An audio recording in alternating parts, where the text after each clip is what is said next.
సుష్ మాట్లాడదు. గ-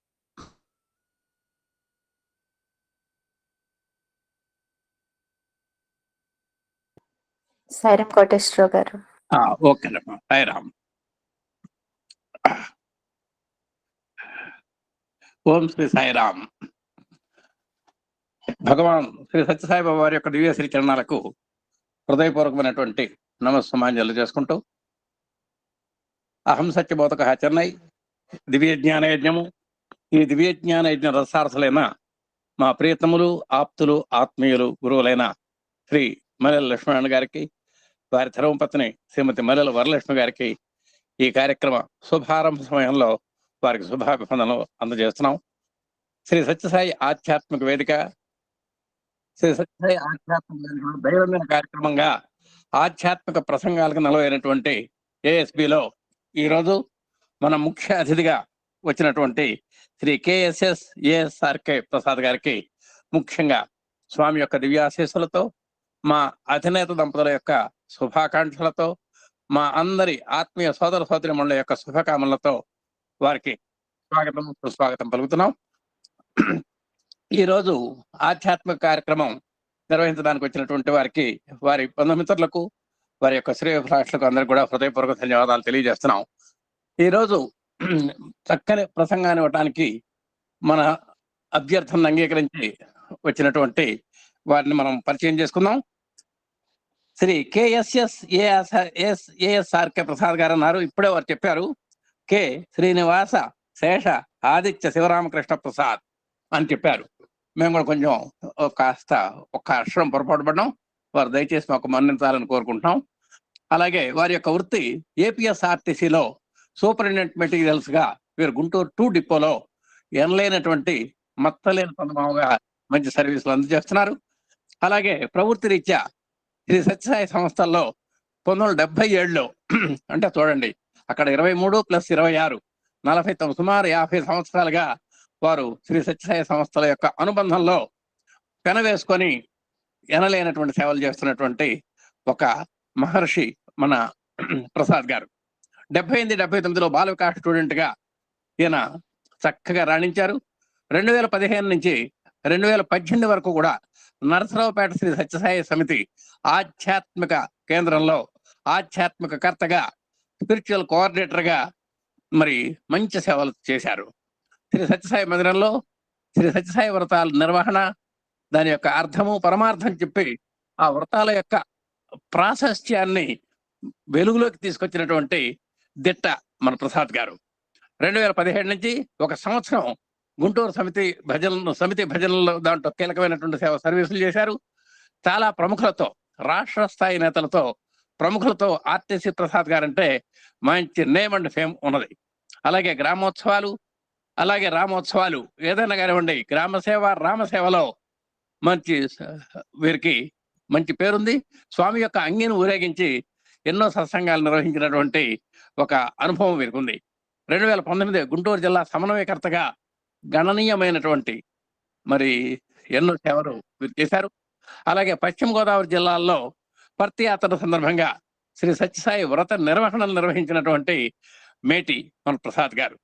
అలాగే 1 సంవత్సరం పాటు భజన్ ట్యూటర్గా ఈయన ఎంతో మంది కొత్త గాయకులకు ట్రైనింగ్ ఇచ్చి వారి చేత సుమధురమైనటువంటి గీతాలని నేర్పినటువంటి వారు.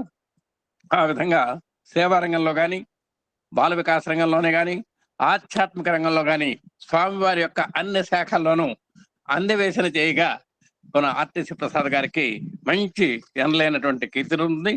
అలాంటి ఆధ్యాత్మిక వక్త, ఆధ్యాత్మిక మోటివేటర్ అయినటువంటి శ్రీ ఆర్టీసీ ప్రసాద్ గారిని ఇవాళ తమ యొక్క ఆధ్యాత్మిక ప్రసంగాన్ని కొనసాగించవలసిందిగా మేము హృదయపూర్వకంగా స్వాగతిస్తూ, ఓం శ్రీ సాయిరామ్. అందరికీ సాయిరామ్. సాయిరామ్. ముందుగా నాకు జన్మనిచ్చిన, నాకు ఈ శరీరాన్ని ఇచ్చిన, నాకు మాటలు నేర్పిన మా తల్లిదండ్రులైనటువంటి శ్రీ లలితాన్నపూర్ణ గారికి, ప్రసాదరావు గారి దంపతులు ఇరువురికి కూడా సహస్ర నమోవాకాలు అర్పిస్తూ, సర్వదేవతాతీత స్వరూప భగవాన్ శ్రీ సత్యసాయిబాబా వారి దివ్యశ్రీ చరణాలకు అనంతకోటి ప్రణామాలు అర్పిస్తూ, గురు సమానులు, పితృ సమానులైనటువంటి మా లక్ష్మీనారాయణ గారి దంపతులు ఇరువురికి కూడా పాదాభివందనం చేసుకుంటూ, ముఖ్యంగా స్వామి యొక్క మాటలు చెప్పాలన్నా, స్వామిని గురించి వివరించాలన్నా, స్వామిని గురించి ఇంకోళ్ళకి ఇంట్రడ్యూస్ చేయాలన్నా, ఇవన్నీ కూడా ఎన్నో జన్మల నుంచి చేసుకున్నటువంటి తపఫలం వల్లే మనం స్వామి గురించి మాట్లాడగలిగేటటువంటి స్థాయికి మనం రాగలుగుతాము. ఇందులో స్వామి యొక్క పరిపూర్ణమైనటువంటి దివ్యమైనటువంటి అద్భుతమైనటువంటి అనుగ్రహ అవకాశాలు ఉండబట్టే మనందరం కూడా ఈరోజు ఇక్కడ వేదిక మీదకి కలుసుకున్నాం. అందరికీ కూడా హాజరైనటువంటి వారికి, అదేవిధంగా నన్ను ఈ కార్యక్రమానికి హాజరుపరిచినటువంటి వారికి, మీ అందరికీ కూడా మరొక్కసారి ప్రేమపూర్వకమైనటువంటి సాయిరాం చెప్పుకుంటూ, నా గురించి ఏదో చాలా చెప్పారు. ఇవన్నీ కేవలం నీళ్ళ మీద రాసేటటువంటి మాటలతోనే నేను అనుకుంటున్నాను. ఇదంతా కూడా స్వామి పరిపూర్ణమైనటువంటి అనుగ్రహం నాకు ఇవ్వబట్టి. స్వామి చెప్తారు కదా, నా పర్మిషన్ లేకుండా షిరిడి సాయి సచ్చరిత్ర పారాయణలో వితౌట్ పర్మిషన్ ఎవరు కూడా సంస్థలోకి అడుగు పెట్టలేరు అనేటటువంటి మాట ప్రకారం స్వామి నాకు కూడా ఏదో సముద్రంలో ఏదో అంటారు కదా, అలాగే ఒక చాలా చిన్న ఆవగింజలో మళ్ళీ ఏదో సహస్ర భాగం నాకు ఇచ్చినట్టుగా నేను భావిస్తూ ఈరోజు ఈ అవకాశం ఇచ్చిన మీ అందరికీ కూడా మరొకసారి ప్రణామాలు తెలియజేసుకుంటూ మరి ఈరోజు కార్యక్రమానికి నేను ప్రవేశిస్తాను. సో ఒకసారి మీ అందరూ కూడా ఈ కార్యక్రమంలో పాల్గొన్నందుకు, నేను చెప్పేటటువంటి పదజాలంలో కానీ కాస్త నేను హడావిడిగా కాస్త వేగంగా మాట్లాడతాను, అదొకటి. ఇంకోటి ఏంటంటే, నేను విద్యాపరంగా నేను చాలా తక్కువ చదువుకున్న వాడినే. కేవలం ఏదో 10వ తరగతి పాస్ అయి ఐటీ అయిపోయి ఊరికే, అంటే స్వాగతం చెప్తున్నాను అనుకోవద్దండి దయచేసి, ఆర్టీసీలో ఒక చాలా చిన్న ఉద్యోగంలో చేరి, ఒక శ్రామిక్ అంటే క్లీనర్గా చేరి, స్వామి యొక్క పరిపూర్ణమైనటువంటి గ్రంథం ఇవాళ తెల్ల చొక్కా వేసుకుని సంస్థలో సూపర్వైజర్గా చేస్తున్నాను ఉద్యోగం. సూపరింటెండెంట్ మెటీరియల్గా హెడ్ ఆఫీసులో, కార్పొరేట్లో విజయవాడ ఆఫీసులో చేస్తున్నాను. అంటే ఇదంతా కూడా స్వామి యొక్క పరిపూర్ణమైనటువంటి అనుగ్రహంతోనే జరిగిందని భావిస్తా. ప్రతిక్షణం అనుక్షణం కూడా త్వయా వినా జగత్సర్వం మృతతుల్యంచ నిష్ఫలం అని ఆ రోజు కనుక శంకరాచార్యుల వారు కనకధారాస్తవంలో లక్ష్మీదేవిని ఏ విధంగా అయితే స్మరించారో, ఇక్కడ కూడా అన్యథాశరణం నాస్తి త్వమేవ శరణం మమ తస్మాత్ కారుణ్యభావేన రక్ష సాయీశ్వర అనేటటువంటి ఈ నామాన్ని అనుక్షణము కూడా గుర్తుకు తెచ్చుకుంటూ ఉండటం వల్ల స్వామి అలా చేపట్టుకుని నన్ను ఎక్కడో అధపాతాళంలో ఉండేటటువంటి వాడిని నన్ను పైకి లాగి ఇవాళ ఈ రోజున ఆర్టీసీ ప్రసాద్ అంటే దాదాపుగా గుంటూరు జిల్లాలో దాదాపు కొన్ని జిల్లాల్లో కూడా నా పేరు తెలిసేటట్టుగా చేసినందుకు స్వామివారికి మరి ఇటువంటి సత్సంగాలు, స్వామివారి గురించినటువంటి విషయాలు ఎన్ని చెప్తే ఈ రుణం తీరుతుంది అనేటటువంటి దానికి ఇంకా నేను క్వశ్చన్ మార్కులోనే ఉన్నాను. సో అటువంటి అద్భుతమైనటువంటి ఇచ్చినటువంటి స్వామికి మరొకసారి ప్రణామాలు అర్పిస్తూ మరి ఈరోజు కార్యక్రమంలోకి వెళ్దాం. మనం సత్సాయి సేవా సంస్థల్లోకి ఎప్పుడైతే మనం అడుగు పెడతామో మనందరం కూడా సాయి కుటుంబ సభ్యులమయ్యాము అనేటటువంటి విషయాన్ని మనందరం కూడా గర్వంగా చెప్పుకోవచ్చు. అయితే స్వామి తమ దివ్యోపన్యాసాల్లో my life is my message అనే పదం ఫస్ట్ చెప్పి, తర్వాత నా భక్తుడే నా జీవిత సందేశం అనేటటువంటి దాన్ని కాస్త మళ్ళీ దాన్ని సరళీకరించారు. నా జీవితమే నా సందేశం నుంచి నా భక్తుడే నా జీవిత సందేశము అనేటటువంటి మాడిఫికేషన్ అనేటటువంటిది మన మీద ఉండేటటువంటి బలీయమైనటువంటి విశ్వాసం భగవంతుడికి. సాయి కుటుంబ సభ్యులంటే ఇంకా నేను గర్వంగా చెప్పుకోవచ్చు అనేటటువంటి అభిప్రాయంతో స్వామి ఎన్నో ఏళ్ల క్రితమే ఈ విధమైనటువంటి మెసేజ్ ప్రపంచానికి అందజేయడం జరిగింది.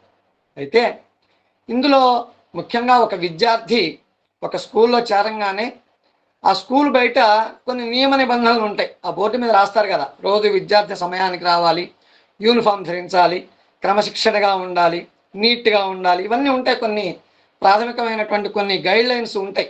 అదేవిధంగా సత్సాయి సేవా సంస్థల్లోకి ప్రవేశించినటువంటి సాయి కుటుంబ సభ్యులందరికీ కూడా స్వామి దిశా నిర్దేశం చేశారు.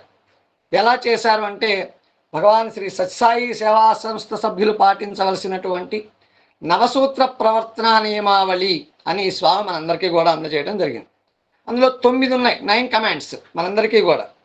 సో ఆ 9 కమాండ్స్లో కూడా ఇక బ్రీఫ్గా ఒకసారి చెప్పుకుని అందులో నాకు ఇష్టమైనటువంటి అంశాన్ని ఈరోజు మీతో నేను షేర్ చేసుకుంటా. ఇందులో ముఖ్యంగా నిత్యము, ఇందులో మొదటిది నిత్యము జపము ధ్యానము చేయమంటున్నారు స్వామి. నిత్యము జపము ధ్యానము చేయమంటున్నారు. సో జపము ధ్యానము ఎందుకు చేయాలి? జపము ధ్యానము అనేటటువంటిది భగవద్ అనుగ్రహంతో మనందరం కూడా మానవులుగా ఈ భూమి మీద అవతరించినప్పుడు, లేకపోతే పుట్టినప్పుడు, లేకపోతే జన్మించినప్పుడు, అంటే మన స్థాయిని బట్టి పదాలు ఉపయోగించుకుందాం మనం. అవతారము, జన్మ, పుట్టటం. సో మనందరం కూడా సాధారణంగా మాట్లాడుకునేటప్పుడు ఎవరైనా ఏం చెప్తూ ఉంటారంటే ఫలానా వాళ్ళు కారణ జన్మలండి, వీళ్ళు కారణ జన్మలండి అని చెప్తాం కదా. కానీ కాదు. భూమి మీద మానవాకారంలో పుట్టినటువంటి ప్రతి ఒక్కడు కూడా ఒక కారణంతోనే భూమి మీద జన్మించాడు అనేటటువంటి స్పృహ మనందరికీ కూడా ఉండాల్సిన అవసరం ఉంది. ఎందుకు మానవుడిగా పుట్టించాడు? అది భగవత్ సంకల్పమే కదా. సో నీ దగ్గర నుంచి నువ్వు మానవుడిగా పుట్టడం తర్వాత నీ దగ్గర నుంచి ఒకటి ఏదో ఆశిస్తున్నాడు. భగవంతుడే ఆశిస్తున్నాడు అనుకుందాం ఉదాహరణకి. ఏం ఆశిస్తున్నాడు అంటే నువ్వు మళ్ళీ సరైనటువంటి ఆధ్యాత్మిక మార్గంలో నడుస్తూ, ఈ ఆధ్యాత్మిక మార్గం ద్వారా నీతో పాటు సమాజంలో ఉండేటటువంటి ఇతర మానవులంతా కూడా దీన్ని పాటించడానికి ప్రయత్నం చేసేటువంటి భాగంలో నువ్వు కూడా ఒక సాధనా మాత్రంగా ఉండాలనే ఉద్దేశంతో భగవంతుడు నిన్ను ఈ భూమి మీద సృష్టించాడు మానవుడిగా. ఈ భూమి మీద ఉండేటువంటి చరాచర సమస్త కోటి ప్రాణులలో నీకు మాత్రమే ప్రత్యేకత ఉంది, మానవుడికి మాత్రమే ప్రత్యేకత ఉంది. ఈ విషయం మనందరికీ తెలుసు. జంతువున నరజన్మ దుర్లభం అని మనం అనుకుంటున్నాం కాబట్టి. సో ఆ విధమైనటువంటి సమాజంలో నువ్వు ప్రత్యేకమైనటువంటి కారణంతోనే పుట్టావు అనేటటువంటి దానికి ప్రధానమైనటువంటి ఎలిజిబిలిటీ ఎప్పుడు వస్తుందంటే జపము ధ్యానం వల్లే వస్తుంది అనేటటువంటిది ప్రథమ సూత్రంగా మనం భావించాలి. ఇలా ప్రతి సూత్రాన్ని గురించి మనం 9 సూత్రాల గురించి చెప్పాలంటే 9 ఎపిసోడ్లు ఒక విధంగా చెప్పాలంటే ఇవన్నీ కూడా గంట బావు కూడా దీని మీద మ్యాటరు మన దగ్గర సత్సాయి సేవా సంస్థలు ఆంధ్రప్రదేశ్ వారు ఇచ్చినటువంటి పీపీటీలు ఉన్నాయి. సో నిత్యము జపము ధ్యానం. అయితే సాధారణంగా మనం భారతదేశంలో ఉన్నాం. మనందరికీ తెల్లవారుజామున 5 గంటలకి ఉదయం అవుతుంది. స్వామి చెప్పినటువంటి సూత్ర ప్రకారం పొద్దున్నే లేచి 21 సార్లు ఓంకారం, తర్వాత స్వామి సుప్రభాతం, తర్వాత స్వామికి సంబంధించినటువంటి ఆ భజనలు పాడుకోవటం, నగర సంకీర్తన, ఇవన్నీ కూడా సంస్థల్లో ప్రత్యేకంగా నడిచేటటువంటి వ్యవహారం ఇదంతా కూడా. అయితే ఇక్కడ మరి ఈ జపము ధ్యానము ప్రత్యేకమైనటువంటి ఆ సమయంలోనే చెయ్యాలా అంటే ఇవాళ మనందరం కూడా చాలా చాలా చాలా బిజీ అయిపోయాం. 24 గంటల సమయం కూడా కొన్ని సందర్భాల్లో చాలటం లేదేమో అనిపిస్తుంది ఒక్కోసారి. సో అందువల్ల ఏంటంటే ఎప్పుడు అవకాశం ఉంటే అప్పుడు, ఉదాహరణకి మనం భారతదేశంలో ఉన్నాం కాబట్టి ఉదయం 5 గంటలకి మనం లేస్తున్నాం. అదే ఇతర దేశాల్లో ఉంటే ఇదే సమయం ఇంకో రకంగా ఉంటుంది కదా అక్కడ. కాబట్టి నువ్వు ఎప్పుడు జపం చేసినా, ఎప్పుడు ధ్యానం చేసినా, ఎప్పుడు భగవంతుని స్మరించినా కూడా అది నీకు భగవంతుడు యాక్సెప్ట్ చేస్తాడు. కాబట్టి మన నిత్య జీవితంలో సత్సాయి కుటుంబ సభ్యులందరూ కూడా పాటించాల్సినటువంటి మొదటి నియమము నిత్యము జపము ధ్యానము. రెండో అంశం ఏం చెప్తున్నారంటే స్వామి, కుటుంబ సభ్యులతో కలిసి వారమునకు ఒకసారైనా భజన లేదా ప్రార్థనలో పాల్గొనటం. సో ఇవాళ నేను తీసుకునేటటువంటి అంశము ఈ రెండో అంశం మీద నేను కాస్త నాకు తెలిసిన విషయాలన్నీ మళ్ళీ ఇంకొకసారి మీకు మనవి చేస్తున్నా, షేర్ చేసుకుంటా. మూడోది, కుటుంబంలోని బాలబాలికల్ని బాల వికాస్కి పంపటం. సో ఇవాళ ఎంతో సంపాదించాం, ఎన్నో ఆస్తులనే మన దగ్గర, కోట్లు సంపాదించాం, లక్షలు సంపాదించాం, ఇళ్ళు సంపాదించాం, ఆస్తులు సంపాదిస్తున్నాం, ఇవన్నీ మన దగ్గర ఉన్నాయి. మనందరం కూడా సత్సాయి సేవా సంస్థలో సభ్యులమయ్యాం, సాయి కుటుంబ సభ్యులం అని చెప్పుకుంటున్నాం.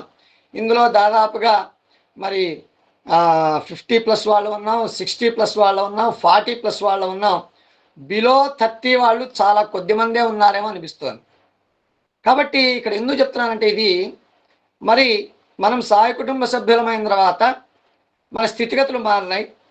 ఉన్న స్థితి నుంచి ఉన్నత స్థితికి భగవంతుని యొక్క అనుగ్రహంతో ఎదిగాం. మరి భగవంతుడికి మనం ఏమిస్తాం? మనల్ని చేయబట్టుకు లాగారు కదా, ఈ స్థితిలోంచి ఆ స్థితిలోకి మార్చారు. సాయి సంస్థలోకి రాకముందు మన స్థితిగతులు ఏంటి, సాయి సంస్థలోకి వచ్చిన తర్వాత స్వామివారి శ్రీచరణాలను నమ్ముకుని బతుకుతున్నటువంటి మన స్థితిగతులు ఏంటి? ఏ రకంగా చూసినా సరే, ఆర్థికమైనటువంటి, వ్యవహారపరమైనటువంటి, వ్యాపారపరమైనటువంటి, ఇలా ఏదైనా చెప్పుకుంటే స్థితి మారిపోయింది మనందరికీ కూడా భగవద్ అనుగ్రహంతో. సో భగవంతుడికి మనం ఏమి ఇవ్వాలి ఇప్పుడు? మరి ఈ స్థితిలోకి మనం మార్చాడు కదా, మరి ఏదో ఒకటి ఇవ్వాలి కదా. గురువు గారి దగ్గర కనుక విద్య నేర్చుకుంటే గురుదక్షిణ ఇచ్చినట్టుగా భగవంతుడికి ఇవ్వాలి మనం ఏదో ఒకటి. ఏమిస్తాం? సో దానికి బాల వికాస్, మనం చెప్పలేకపోయినా, మన దగ్గర మనవాళ్ళు మనవరాళ్ళు వీళ్ళందరినీ మనం పంపించలేకపోయినా, కనీసం బాల వికాస్ గురించి మనం ప్రమోట్ చేయగలిగితే అది భగవంతునికి ఆనందపడేటటువంటి అద్భుతమైనటువంటి సేవ. సో దీనివల్ల ప్రయోజనం ఏంటి అంటే, మళ్ళీ మన తరం మన తర్వాత తరం ఇదంతా కూడా వాళ్ళు కూడా భగవద్ అనుగ్రహం పొందటానికి మనకి చేతనైనటువంటి సేవ చేయటమే బాల వికాస్. కాబట్టి కుటుంబంలోని బాలబాలికలను బాల వికాస్కి పంపించడం, ఇది సేవగా భావిద్దాం, ఇది కర్తవ్యంగా భావిద్దాం, ఇది డ్యూటీగా భావిద్దాం, ఇది భగవంతుడికి అర్పించేటటువంటి హృదయ పుష్పంగా కూడా మనం అందరం కూడా దీన్ని మన నిత్య జీవితంలో తీసుకోవాల్సినటువంటి ప్రధానమైనటువంటి కర్తవ్యంగా నేను అనుకుంటున్నాను. 4వ అంశం, సంస్థ నిర్వహించేటటువంటి భజనలు లేదా నగర సంకీర్తనలో పాల్గొనటం. సో 5, సంస్థ నిర్వహించేటటువంటి సేవా కార్యక్రమంలో పాల్గొనటం. స్వామి పాండురంగ భజన మండలి అనేటటువంటి ఒక సంస్థను స్థాపిస్తూ దాన్ని క్రమేపీ శ్రీ సత్యసాయి సేవా సంస్థలు అనేటటువంటి నామాన్ని మార్చి ఇవాళ ప్రపంచవ్యాప్తంగా సుమారుగా 190 నుంచి 200 దేశాలకు పైగా సత్యసాయి సేవా సంస్థల యొక్క సాయి కుటుంబ సభ్యులందరూ కూడా ప్రపంచవ్యాప్తంగా స్వామి అడుగుజాడల్లో నడుస్తూ స్వామి నిర్దేశించినటువంటి సేవా కార్యక్రమాల్లో జీవితాలు ధన్యాలు చేసుకుంటున్నారు. కాబట్టి పరోపకారార్థమిదం శరీరం, ఇది వేదోక్తి. సో ఈ పరోపకారార్థమిదం శరీరం ఇందాకే చెప్పుకున్నట్టు జంతువునాం నరజన్మ దుర్లభం అనేటటువంటి అంశంలో ప్రధానంగా మాట్లాడుకుంటూ, సో ఈ మానవ జన్మ మనకు లభించింది, మన పూర్వజన్మ సుకృతం వల్ల మన స్వామిని గురించి తెలుసుకున్నాం, సత్సాయి సేవా సంస్థల్లో కాలు పెట్టాం, పరిపూర్ణమైనటువంటి అనుగ్రహంతో మనందరం కూడా సాయి భక్తులుగా మనం సమాజంలో చలామణి అవుతున్నాం, మనకంటూ ఒక ప్రత్యేకమైనటువంటి స్థానాన్ని స్వామి నిలబెట్టారు. సో దీనికి అన్నిటికీ కూడా మనం భగవంతుడికి ఇవ్వాల్సినటువంటి మరో పుష్పం సత్సాయి సేవా సంస్థల్లో స్వామి నిర్దేశించినటువంటి సేవా కార్యక్రమాల్లో పాల్గొన్నప్పుడు ఖచ్చితంగా మన జన్మ సుసంపన్నమవుతుంది, సార్థకమవుతుంది. తర్వాత సాయి సాహిత్యం నిత్యము 30 నిమిషములైనా అధ్యయనం చేయటం.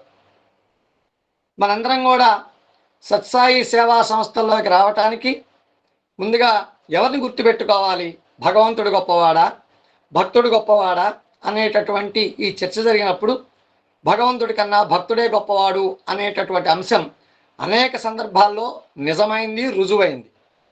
ఎందుకు అంటే భగవంతుణ్ణి చూపించగలిగేటటువంటి ఒక రిప్రజెంటేటివ్ భక్తుడు. భగవంతుడి గురించి నాకు తెలియదు, స్వామి గురించి నాకు అసలు ఏమీ తెలియదు, ఫలానా పుట్టపర్తిలో భగవాన్ శ్రీ సత్యసాయిబాబా వారు ఉన్నారండి, ఆయన సర్వదేవతాతీత స్వరూప భగవాన్ శ్రీ సత్యసాయిగా ప్రపంచమంతా కూడా గుర్తించారండి, మీకు ఉండేటువంటి బాధలు ఇబ్బందులన్నీ కూడా స్వామి చరణాలు పట్టుకుంటే వెళ్ళిపోతాయండి, మీరంతా కూడా బంధ విముక్తులవుతారు అనేటటువంటి ఒక సలహా ఇచ్చి లేకపోతే మనల్ని భగవంతుడికి పరిచయం చేసినటువంటి వాళ్ళు ఎవరైతే ఉన్నారో ముందుగా మన జీవితాంతం స్వామికి దండం పెట్టకపోయినా పర్వాలేదు, స్వామి ఫీల్ అవ్వరు, వాళ్ళకి దండం పెట్టాలి. కాబట్టి ఇక్కడ ఈ భగవంతుణ్ణి పరిచయం చేయాలి, భగవంతుని పరిచయం చేస్తాము, భగవంతుని పరిచయం చేసేటటువంటి భక్తుల యొక్క దిశ అంతా కూడా వీలైనంత వరకు కొంతవరకు మౌఖికంగా కొంత జరిగితే కొంత స్వామికి సంబంధించినటువంటి సాహిత్యం ద్వారా కొంత తెలుస్తుంది. ఏదో యాదృచ్ఛికంగా కదాచిత్తుగా ఏదో సందర్భంలో ఏదో లైబ్రరీకి వెళ్ళినప్పుడు ఆ లైబ్రరీలో సత్యం శివం సుందరమో అన్యథాశరణం నాస్తినో ఇలాంటి పుస్తకాలు స్వామికి సంబంధించిన పుస్తకాలు చదివినప్పుడు ఈ పుస్తకం ఏదో టైటిల్ బాగుంది, సత్యం శివం సుందరం ఏంటని లోపలికి వెళ్తే అప్పుడు స్వామి గురించినటువంటి అనేక రకాలైనటువంటి అద్భుతమైనటువంటి అవకాశాలు, అనేక విధమైనటువంటి లీలామృత దివ్య వైభవ విశేషాలు అవన్నీ సత్యం శివం సుందరంలో ఉన్నప్పుడు తద్వారా కూడా స్వామికి ఆకర్షితులయ్యి స్వామి సంస్థలోకి వచ్చినటువంటి వాళ్ళు చాలామంది ఉన్నారు. కాబట్టి వచ్చిన తర్వాత స్వామి గురించి కొద్దో గొప్ప మనకి తెలుసుకున్న తర్వాత ఇంకా స్వామి గురించి మనకి తెలియాలంటే మనం ఇంకోళ్ళని ఎవరిని కూడా ఇబ్బంది పెట్టినటువంటి పరిస్థితుల్లో ఉన్నప్పుడు స్వామికి సంబంధించినట్టు సాయి సాహిత్యం చదివితే రోజు రోజుకి సంస్థ మీద, సంస్థలో ఉండేటటువంటి నియమ నిబంధనల మీద, అదేవిధంగా సాక్షాత్ భగవత్ స్వరూపుడైనటువంటి స్వామి మీద బలీయమైనటువంటి, పరిపూర్ణమైనటువంటి, అచంచలమైనటువంటి ఈ రాక్ స్ట్రాంగ్ లాంటి విశ్వాసం మనందరికీ కూడా కలుగుతుంది. ఇది దేనివల్ల సాధ్యం అవుతుందంటే సాయి సాహిత్యము నిత్యము 30 నిమిషాలైనా కూడా మనం చదవాలి. అంతేకాదు స్వామి ఇంకో మాట కూడా చెప్తున్నారు, సనాతన సారథి, భగవంతునికి భక్తునికి మధ్య అనుసంధానమైనటువంటి ఒక వారధి స్వామి యొక్క సనాతన సారథి. సో ఈ సనాతన సారథి కనుక మనం ప్రతి నెల మనం తెప్పించుకొని చదివితే సంస్థాగతమైనటువంటి అనేక విషయాలు మనకు తెలుస్తాయి. అదేవిధంగా స్వామికి సంబంధించినటువంటి అనేక రకాలైన దివ్యోపన్యాసాలు, వివిధ అంశాల మీద స్వామి మనకు ప్రసాదించినటువంటి అమృత గుళికలన్నీ కూడా ఈ స్వామి సాహిత్యం ద్వారా మనం తెలుసుకోగలుగుతాం. 7వ అంశం, ప్రతి ఒక్కరితో మృదువుగా మాట్లాడటం. ఇవాళ సంస్థలో చాలామంది, ముఖ్యంగా అనేక ధార్మిక సంస్థలు ఉన్నాయి, అనేక చారిటబుల్ సంస్థలు ఉన్నాయి, ధార్మిక లేకపోతే ఆధ్యాత్మిక సంస్థలు ఉన్నాయి. వీటిల్లో ఉండేటటువంటి అనేక మంది ఈ సభ్యులు ఇవాళ ప్రతిదానికి కూడా ఎవరికి పెద్దపీట వేస్తున్నారంటే సత్సాయి సేవా సంస్థకే పెద్దపీట వేస్తున్నారు. మరి మొన్న ఈ మధ్య జరిగినటువంటి స్వామివారి శతజన్మ జయంతి ఉత్సవాల్లో ఎన్నో సంస్థలు ముక్కున వేలేసుకున్నాయి. ఎందుకుని అంటే ముఖ్యంగా మరి రోజుకి 50,000 మంది నుంచి 70,000 వరకు పుట్టపర్తిని స్వామి సన్నిధానాన్ని సందర్శించుకున్నటువంటి వాళ్ళు చాలామంది ఉన్నారు. ఒక్క నవంబర్ 23వ తారీఖు పుట్టపర్తి చిన్న కుగ్రామం అయినా కూడా సుమారుగా 3 లక్షల నుంచి 4,50,000 మంది ఆ ఒక్కరోజే స్వామిని ఆ ప్రదేశంలో సంచరించారు. అయితే ఇక్కడ మనం ఎందుకు చెప్పుకుంటామంటే ఈ మాట, అంత పెద్ద ప్రపంచమంతా కూడా పుట్టపర్తి మీద కేంద్రీకృతం అయిపోయి దాదాపుగా 4 లక్షల మంది భక్తులు స్వామిని చూడటానికి వచ్చినటువంటి వాళ్ళందరికీ కూడా వాళ్ళందరినీ క్రమశిక్షణలో పెట్టడానికి అక్కడ పనిచేసినటువంటి పోలీసులు, ఎందుకంటే నేను కూడా 13 రోజులు అక్కడ ఉద్యోగం చేశా కాబట్టి, స్వామి నాకు కూడా చిన్న ఉద్యోగం ఇచ్చారు కాబట్టి, సేవా కార్యక్రమాన్ని ఇచ్చారు కాబట్టి 1,200 మంది 1,300 మంది పోలీసులు వాళ్ళ విధులు నిర్వహిస్తూ ఉంటే మన సత్సాయి వాలంటీర్లు దాదాపుగా 10,000 మంది 13 రోజుల పాటు నిర్విరామంగా వచ్చినటువంటి భక్తులందరికీ కూడా సేవా కార్యక్రమాలు నిర్వహించారు. ఇదంతా దేంతో సాధ్యమైందంటే ప్రేమతో సాధ్యమైంది. మన వాళ్ళంతా కూడా వాళ్ళందరినీ కూడా మృదువుగా మాట్లాడటం వల్ల సాధ్యమైంది. ఎక్కడ ఏ విధమైనటువంటి రవ్వంతైనా కూడా అపశృతి లేకుండా బ్రహ్మాండంగా ప్రపంచమంతా కూడా ఆశ్చర్యపోయే విధంగా స్వామి జన్మదినోత్సవ వేడుకలు ఒక చిన్న గ్రామంలో జరిగినాయంటే ఇదంతా కూడా దేనితో సాధ్యమైందంటే ప్రతి ఒక్కరితో కూడా సత్సాయి కుటుంబ సభ్యులు మృదువుగా మాట్లాడటం వల్లే ఇదంతా సాధ్యమైపోయింది. కాబట్టి మన జీవితాల్లో మనందరం కూడా నేర్చుకోవాల్సింది ప్రతి ఒక్కరితో మృదువుగా మాట్లాడటం. 8వ అంశం, పరుల గురించి ముఖ్యంగా వారి పరోక్షంలో చెడుగా మాట్లాడకుండా ఉండటం. ఇవాళ ప్రపంచాన్ని పట్టి పీడిస్తున్నటువంటి ఒక దుర్లక్షణం ప్రతి ఒక్కరిని విమర్శించడం, వాళ్ళ మాటను విమర్శిస్తాం, వాళ్ళ హావభావాలను విమర్శిస్తున్నాం, వాళ్ళ చేతలను విమర్శిస్తున్నాం మనం. కాబట్టి ఇది స్వామి తీవ్రంగా ఖండించేటటువంటి అనేక రకాలైనటువంటి విషయాల్లో ఇది ప్రథమమైనటువంటిది. పరుల గురించి పరోక్షముగా చెడుగా మాట్లాడే వాళ్ళు లేనప్పుడు, వాళ్ళు అట్లా వీళ్ళు ఇట్లా, అతనేంటి అట్లా మాట్లాడాడు, ఇతనేంటి ఇట్లా మాట్లాడాడు, ఆవిడేంటి అన్నింటినీ తిడుతుంది, ఈవిడేంటి అన్నింటినీ తిడతాడు. సో వీటన్నిటికీ కూడా సత్సాయి కుటుంబ సభ్యులందరూ కూడా చాలా దూరంగా ఉండాలి. ఒకవేళ నీ మనసుకి ఏదైనా బాధ కలిగినా సరే దాన్ని నీ మనసులోనే ఉంచుకోవాలి, భగవంతుని ప్రార్థించాలి. స్వామి అదిగో వాళ్ళు ఆ విధంగా మాట్లాడుతున్నారు, దయచేసి వాళ్ళ యొక్క ప్రవర్తనని మార్చమని వాళ్ళ తరఫున భగవంతుణ్ణి ప్రార్థించడానికి నీకు కూడా ఒక అద్భుతమైనటువంటి అవకాశం భగవంతుడు ఇచ్చారు అనేటువంటి భావనతో నువ్వు ఉంటే దట్ ఈజ్ సాయి కుటుంబ సభ్యుడు. 9వ, కోరికలపై అదుపు పాటించి తద్వారా పొదుపు చేయబడ్డ ధనాన్ని సత్కార్యక్రమములకు ఉపయోగించడం, సీలింగ్ ఆన్ డిజైర్స్. సో ఇవి మనందరికీ కూడా స్వామి ఇచ్చినటువంటి నవసూత్ర ప్రవర్తన నియమావళి. సత్సాయి కుటుంబ సభ్యులైనటువంటి ప్రతి ఒక్కళ్ళు కూడా ఈ విషయంలో ఈ 9 అంశాలని ప్రతిరోజు కనుక మనం ఏ విధంగా అయితే దైవధ్యానంతో అనేక రకాలైనటువంటి స్తోత్రాలు, పూజలు, పాఠాలు మనం చేస్తూ ఉంటామో ఈ 9 అంశాలు కూడా మన నిత్య జీవితంలో మనం ఉపయోగించుకుంటూ స్వామికి ఇష్టమయ్యే విధంగా. స్వామిని అడిగారు భక్తులు, స్వామి మీరు మమ్మల్ని అందరినీ ఇష్టపడుతున్నారు, మమ్మల్ని అందరినీ ప్రేమగా చూస్తున్నారు, మమ్మల్ని అందరినీ చక్కగా పలకరిస్తున్నారు, మా అందరికీ కూడా మా జీవితాల్లో అద్భుతమైనటువంటి మార్పును తీసుకురావడానికి మీరందరూ కూడా మీ యొక్క అద్భుతమైనటువంటి ప్రసాదాన్ని మాకు అందజేశారు, మేము మీకేమి ఇవ్వగలం అని స్వామిని అడిగితే స్వామి చెప్పినటువంటి ఒకటే ఒక మాట, నేను మెచ్చే విధంగా ఉండండి బంగారు అని స్వామి చెప్పడం జరిగింది. స్వామి మెచ్చాలి అంటే ముఖ్యంగా మన జీవితంలో ఈ నవసూత్ర ప్రవర్తన నియమావళి అనేటటువంటి దాన్ని కనుక అమలుపరిచినట్లయితే ఖచ్చితంగా స్వామి మనందరినీ కూడా ఇష్టపడతారు. స్వామి మెచ్చుకునే విధంగా ఉండాలి అనేటటువంటి తపస్సులో, ఈ యజ్ఞంలో, ఈ వ్రతంలో, ఈ దీక్షలో ఈ నవసూత్ర ప్రవర్తన నియమావళి అనేటటువంటి ఈ 9 సాధనాలని మన జీవితంలో ముఖ్యంగా మనందరం కూడా అప్లై చేయాల్సినటువంటి పరిస్థితి ఉంది. సో ఇందులో ముఖ్యంగా ఈరోజు 2వ అంశం గురించి మాట్లాడుకుందాం. వారం మనకు ఒకసారైనా కుటుంబ సభ్యులతో కలిసి భజన లేదా ప్రార్థనలో పాల్గొనటం. కుటుంబ సభ్యులతో భజన ప్రార్థన మనకి మనం ఉండేటటువంటి గ్రామాల్లో లేకపోతే పట్టణాల్లో లేకపోతే జిల్లాల్లో అనేక రకాలైనటువంటి ఆధ్యాత్మిక సంస్థలు ఉన్నాయి, అనేక రకాలైనటువంటి దేవాలయాలు ఉన్నాయి, వివిధ రకాలైనటువంటి దేవుళ్ళ యొక్క సంస్థలు ఉన్నాయి, ఆ పేర్లతో నడిచేటటువంటి చారిటీస్ ఉన్నాయి. అయితే ఇక్కడ మనం ప్రత్యేకంగా సత్సాయి సేవా సంస్థల ద్వారా నిర్మితమైనటువంటి సత్సాయి మందిరాల్లో, సత్సాయి సమితుల్లో, సత్సాయి భజన మండలిలో దీనికి ఒక ప్రత్యేకమైనటువంటి స్థానం ఉంది. భజనకి ప్రార్థనకి ఇదంతా మనకి తెలిసినటువంటి విషయమే. సో దీని గురించి ఇంకాస్త లోపలికి వెళ్తే, ఆర్తావిషిణ్ణా శిథిలాశ్చ భీతా ఘోరిషు వ్యాధిషు వర్తమాన సంకీర్చ నారాయణ శబ్ద మాత్రం విముక్త దుఃఖ సుఖినో భవంతు అని వేదం చెప్తోంది.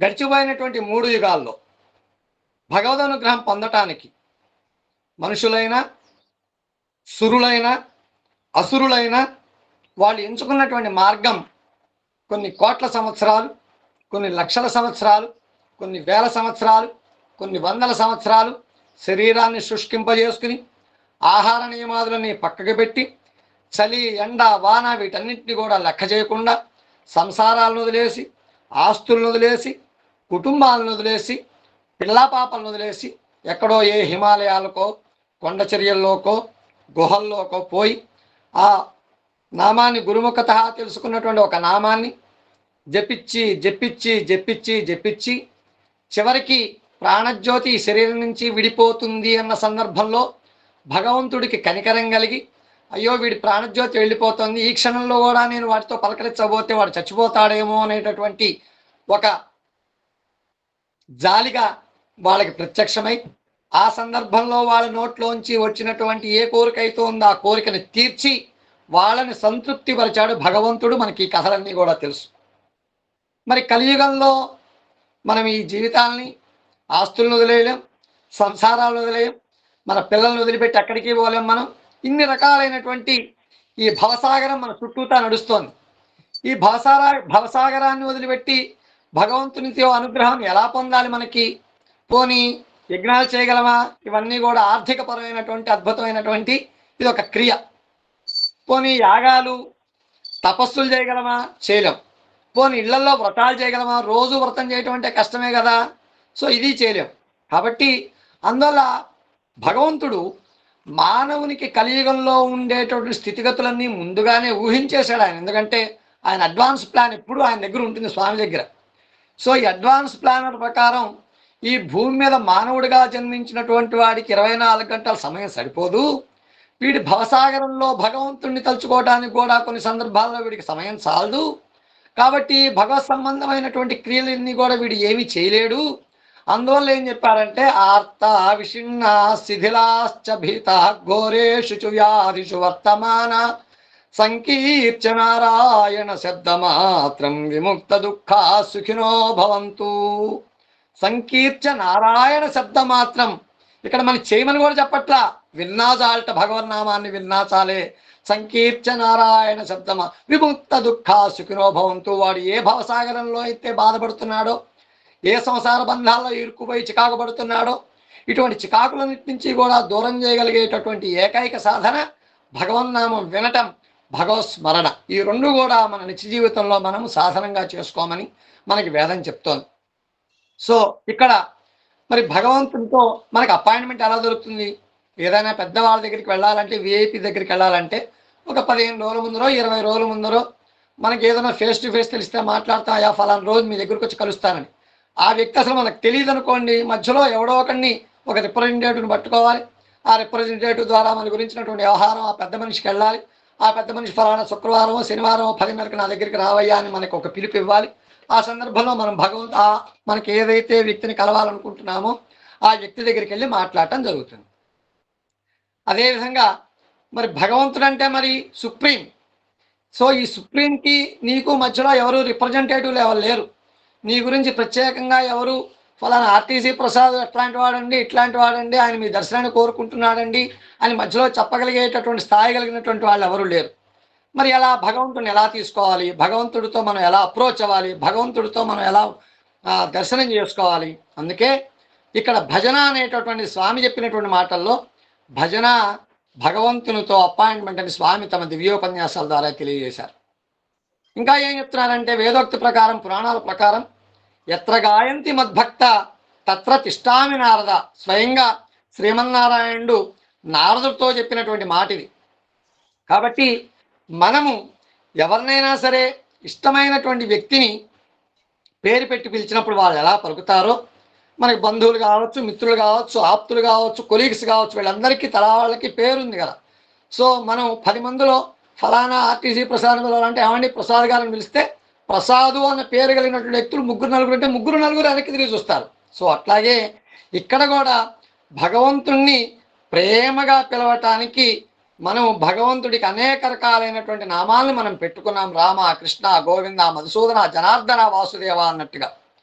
కాబట్టి ఇక్కడ ముఖ్యంగా భగవంతుడిని కేవలం ఆయన ఫోటో వంకి అట్లాగే చూస్తే జరిగేటటువంటి భావన కన్నా ఆ భగవంతుడి యొక్క పేరు ఏదో ఒకటి మన మనస్సులోకి తెచ్చుకుని ఆ భగవంతుడి యొక్క పేరుని, నీకు ఇష్టమైనటువంటి పేరు, నీకు సులభంగా ఉండేటటువంటి పేరు, నువ్వు మాట్లాడగలిగేటటువంటి, పిలవగలిగేటటువంటి, స్మరణ చేయగలిగేటటువంటి ఒక నామాన్ని నువ్వు నాలుక మీద పెట్టుకుని ఆ నామస్మరణ చేస్తూ ఉంటే ఖచ్చితంగా భగవంతుడు అక్కడికి వస్తాడు, నేను వస్తాను అని నారదుడికి చెప్తూ మద్భక్త ఎత్ర గాయంతి తత్ర తిష్టామి నారద అనేటటువంటి దీన్నే ఇంకో రకంగా కూడా ఏదో యాక్టివ్ వాయిస్, ప్యాసివ్ వాయిస్ లాగా ఇలా కూడా చెప్పడం జరిగింది.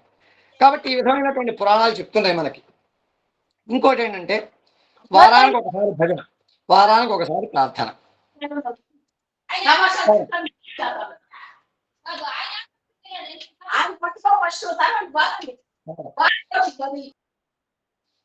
అదే. సో ఇక్కడ మనందరం పొద్దున్నే 5:30కి లేకపోతే 4:30కో 6:00కో లేస్తున్నాం కదా. అంటే దీనికి ఏమిటి అంటే సూర్యోదయం అవుతుంది అనేటటువంటి ఒక చిన్న సిగ్నల్. సో సూర్యోదయం అవుతున్నట్లు తెలియజేయడానికి మనకి ప్రత్యేకంగా ఏదో కొన్ని ప్రత్యేకమైన పరిస్థితులు అలారం పెట్టుకుని లేచే విషయం పక్కన పెడితే, నాదస్వరం అవసరం లేకపోయినా మనకి అంటే కాస్త ఈ సిటీ లైఫ్లో ఇవన్నీ వినిపించట్లేదు, కానీ ఇప్పటికీ పల్లెటూళ్ళల్లో కిలకలారావములతో సూర్యోదయానికి స్వాగతం పలుకుతూ ఉంటాయి పెద్ద పెద్ద చెట్ల మీద పక్షులు ఇవన్నీ కూడా. సో అదేవిధంగా భక్తులు కూడా స్వామికి భజన చేస్తే ఏం లభిస్తుందంటే, ఎప్పుడు చేస్తాం ఈ భజన ద్వారా పరిపూర్ణమైనటువంటి భగవంతుడి అనుగ్రహాన్ని చవి చూసినటువంటి ఆనందంలో మనం భగవంతుడికి అర్పించేటటువంటి ప్రార్థనే ఈ భజన అని చెప్తూ ఉంటుంది. ఇంకోటి ఏంటంటే ఇందాకే చెప్పుకున్నాం, భగవంతుడు నిరాకారి, హే నిరాకారి అల్లా, హే అవతారి ప్రభురామ్ అని మనం భజన పాడుకుంటూ ఉంటాం. సో భగవంతుడికి ఏ విధమైనటువంటి ఆకారం లేదు అని చెప్తూనే దీన్ని ఒప్పుకుంటున్నాం మనం. స్వామికి భగవంతుడికి ఆకారం లేదని చెప్పుకుంటూనే కానీ నిరాకార తత్వం అనేటటువంటి దాన్ని మనం సమర్థిస్తూనే మరలా అదే నిరాకారుడైనటువంటి భగవంతుడికి మనం అనేక రకాలైన పేర్లు పెట్టుకుంటూ ఆ నామాన్ని పదే పదే మనం స్మరిస్తూ ఉన్నప్పుడు మనకి కొంతకాలానికి కొంత సందర్భంలో అవి మనం ఏ నామాన్నైతే మనం ప్రేరణగా చేసుకుని నిలిపి భగవంతుడి యొక్క ప్రార్థన చేస్తున్నామో ఆ రూపము కొన్నాటికి మన మనసులో నిలిచిపోతుంది. చూడండి, కొంతమంది కేవలం రాముడి మీదే దృష్టి పెడతారు, కొంతమంది కేవలం కృష్ణుడినే స్మరిస్తూ ఉంటారు, కొంతమంది కేవలం లలితామ్మవారినే స్మరిస్తూ ఉంటారు. ఎలా సాధ్యమవుతుంది? నేను రాముడిని చాలా ఇష్టపడతానంటే అది వాళ్ళ యొక్క ఎక్సర్సైజ్, వాళ్ళు చేసినటువంటి ఆధ్యాత్మిక కృషి వల్ల ఆ నిరాకారుడైనటువంటి ఆ భగవంతుడికి రాముడు అని పేరు పెట్టి రాముడు ఎలా ఉంటాడో ఒక రూపాన్ని ఊహించుకుని ఆ ఊహించుకున్నటువంటి రూపాన్ని కొన్ని వేల సార్లు లక్షల సార్లు జపం ద్వారా ధ్యానం ద్వారా సాధించి ఆ మనస్సుని ఆ రూపాన్ని వాళ్ళ మనసులో ప్రతిష్ఠింపజేసుకున్నారు కాబట్టి వాళ్ళకి రాముడు ఇష్టడు. అట్లాగే కృష్ణుడు ఇష్టం, అట్లాగే అమ్మవారి ఇష్టం. కాబట్టి ముఖ్యంగా ఇలా నామం ద్వారా నామిని చేరుకోవటం అనేటటువంటిది కూడా ఈ భజనలో ప్రాథమిక స్థాయి ఇదంతా కూడా. సో భగవంతుని దర్శించడం ముఖ్యంగా శాస్త్రీయంగా కూడా ఇది నిరూపితమైంది, సైంటిఫిక్గా అన్నమాట. ఎలా నిరూపితమైంది? భగవంతుని నామాలకి అత్యంతమైనటువంటి శక్తివంతమైనటువంటి వైబ్రేషన్స్ ఉంటాయి. ఇది అందరూ ఖచ్చితంగా ఒప్పుకోవాల్సినటువంటి అంశమే. మనం దేవాలయాలకు పోతున్నాం, మన ఊళ్ళో వెంకటేశ్వర స్వామి గుడి లేదా, మన ఊళ్ళో ఆంజనేయ స్వామి గుడి లేదా, మన ఊళ్ళో అమ్మవారి గుడి లేదా? కానీ ప్రత్యేకంగా తిరుపతి అంటున్నాం, విజయవాడ అంటున్నాం, లేకపోతే ఇంకా ప్రత్యేకమైనటువంటి జనప్రసిద్ధం పొందినటువంటి అనేక గుళ్ళకి వెళ్తున్నాం. ఎందుకు ఆ గుళ్ళకి వెళ్ళాలి? మన ఊళ్ళో గుడికి కూడా వెళ్ళొచ్చు కదా. మన ఊళ్ళో గుడికి వెళ్తున్నా కూడా ఆ గుళ్ళకి ఎందుకు వెళ్తున్నామంటే, అటువంటి గుళ్ళల్లో ప్రత్యేకమైనటువంటి ప్రాధాన్యత సంతరించుకున్న గుళ్ళల్లో అక్కడ అద్భుతమైనటువంటి యజ్ఞాలు చేస్తూ ఉంటారు, యాగాలు చేస్తూ ఉంటారు. లేకపోతే 1,00,000 గాయత్రో, లేకపోతే 1,000 గాయత్రో, లేకపోతే 1,00,000 సార్లు విష్ణు సహస్రనామపారాయణం, లేకపోతే 1000 సార్లు విష్ణు సహస్రనామపారాయణం, ఇటువంటివన్నీ కూడా కంటిన్యూషన్గా ఆ గుళ్ళల్లో గోపురాలు జరుగుతూ ఉంటాయి. మన ఊళ్ళో ఉండే గుళ్ళల కన్నా కూడా ప్రాధాన్యత సంతరించుకున్నటువంటి దేవాలయ స్థానాలు ఇవన్నీ జరుగుతూ ఉంటాయి. కాబట్టి అక్కడ ఇంకా ఎక్కువ పవర్ ఉంటుంది, ఎక్కువ వైబ్రేషన్స్ ఉంటాయి, ఎక్కువ పాజిటివ్ వైబ్రేషన్స్ ఉంటాయి, స్పిరిచువల్ వైబ్రేషన్స్ అన్నీ కూడా అక్కడ స్టాక్ అయి ఉన్నాయి. అటువంటి ప్రదేశాలకి మనం వెళ్ళినప్పుడు ఆరోగ్యపరంగా, మానసిక పరంగా ఇవన్నీ కూడా మనలో ఉండేటటువంటి అనేక రకాలైనటువంటి ఇబ్బందులన్నింటినీ కూడా ఇవి వాషౌట్ చేస్తాయి.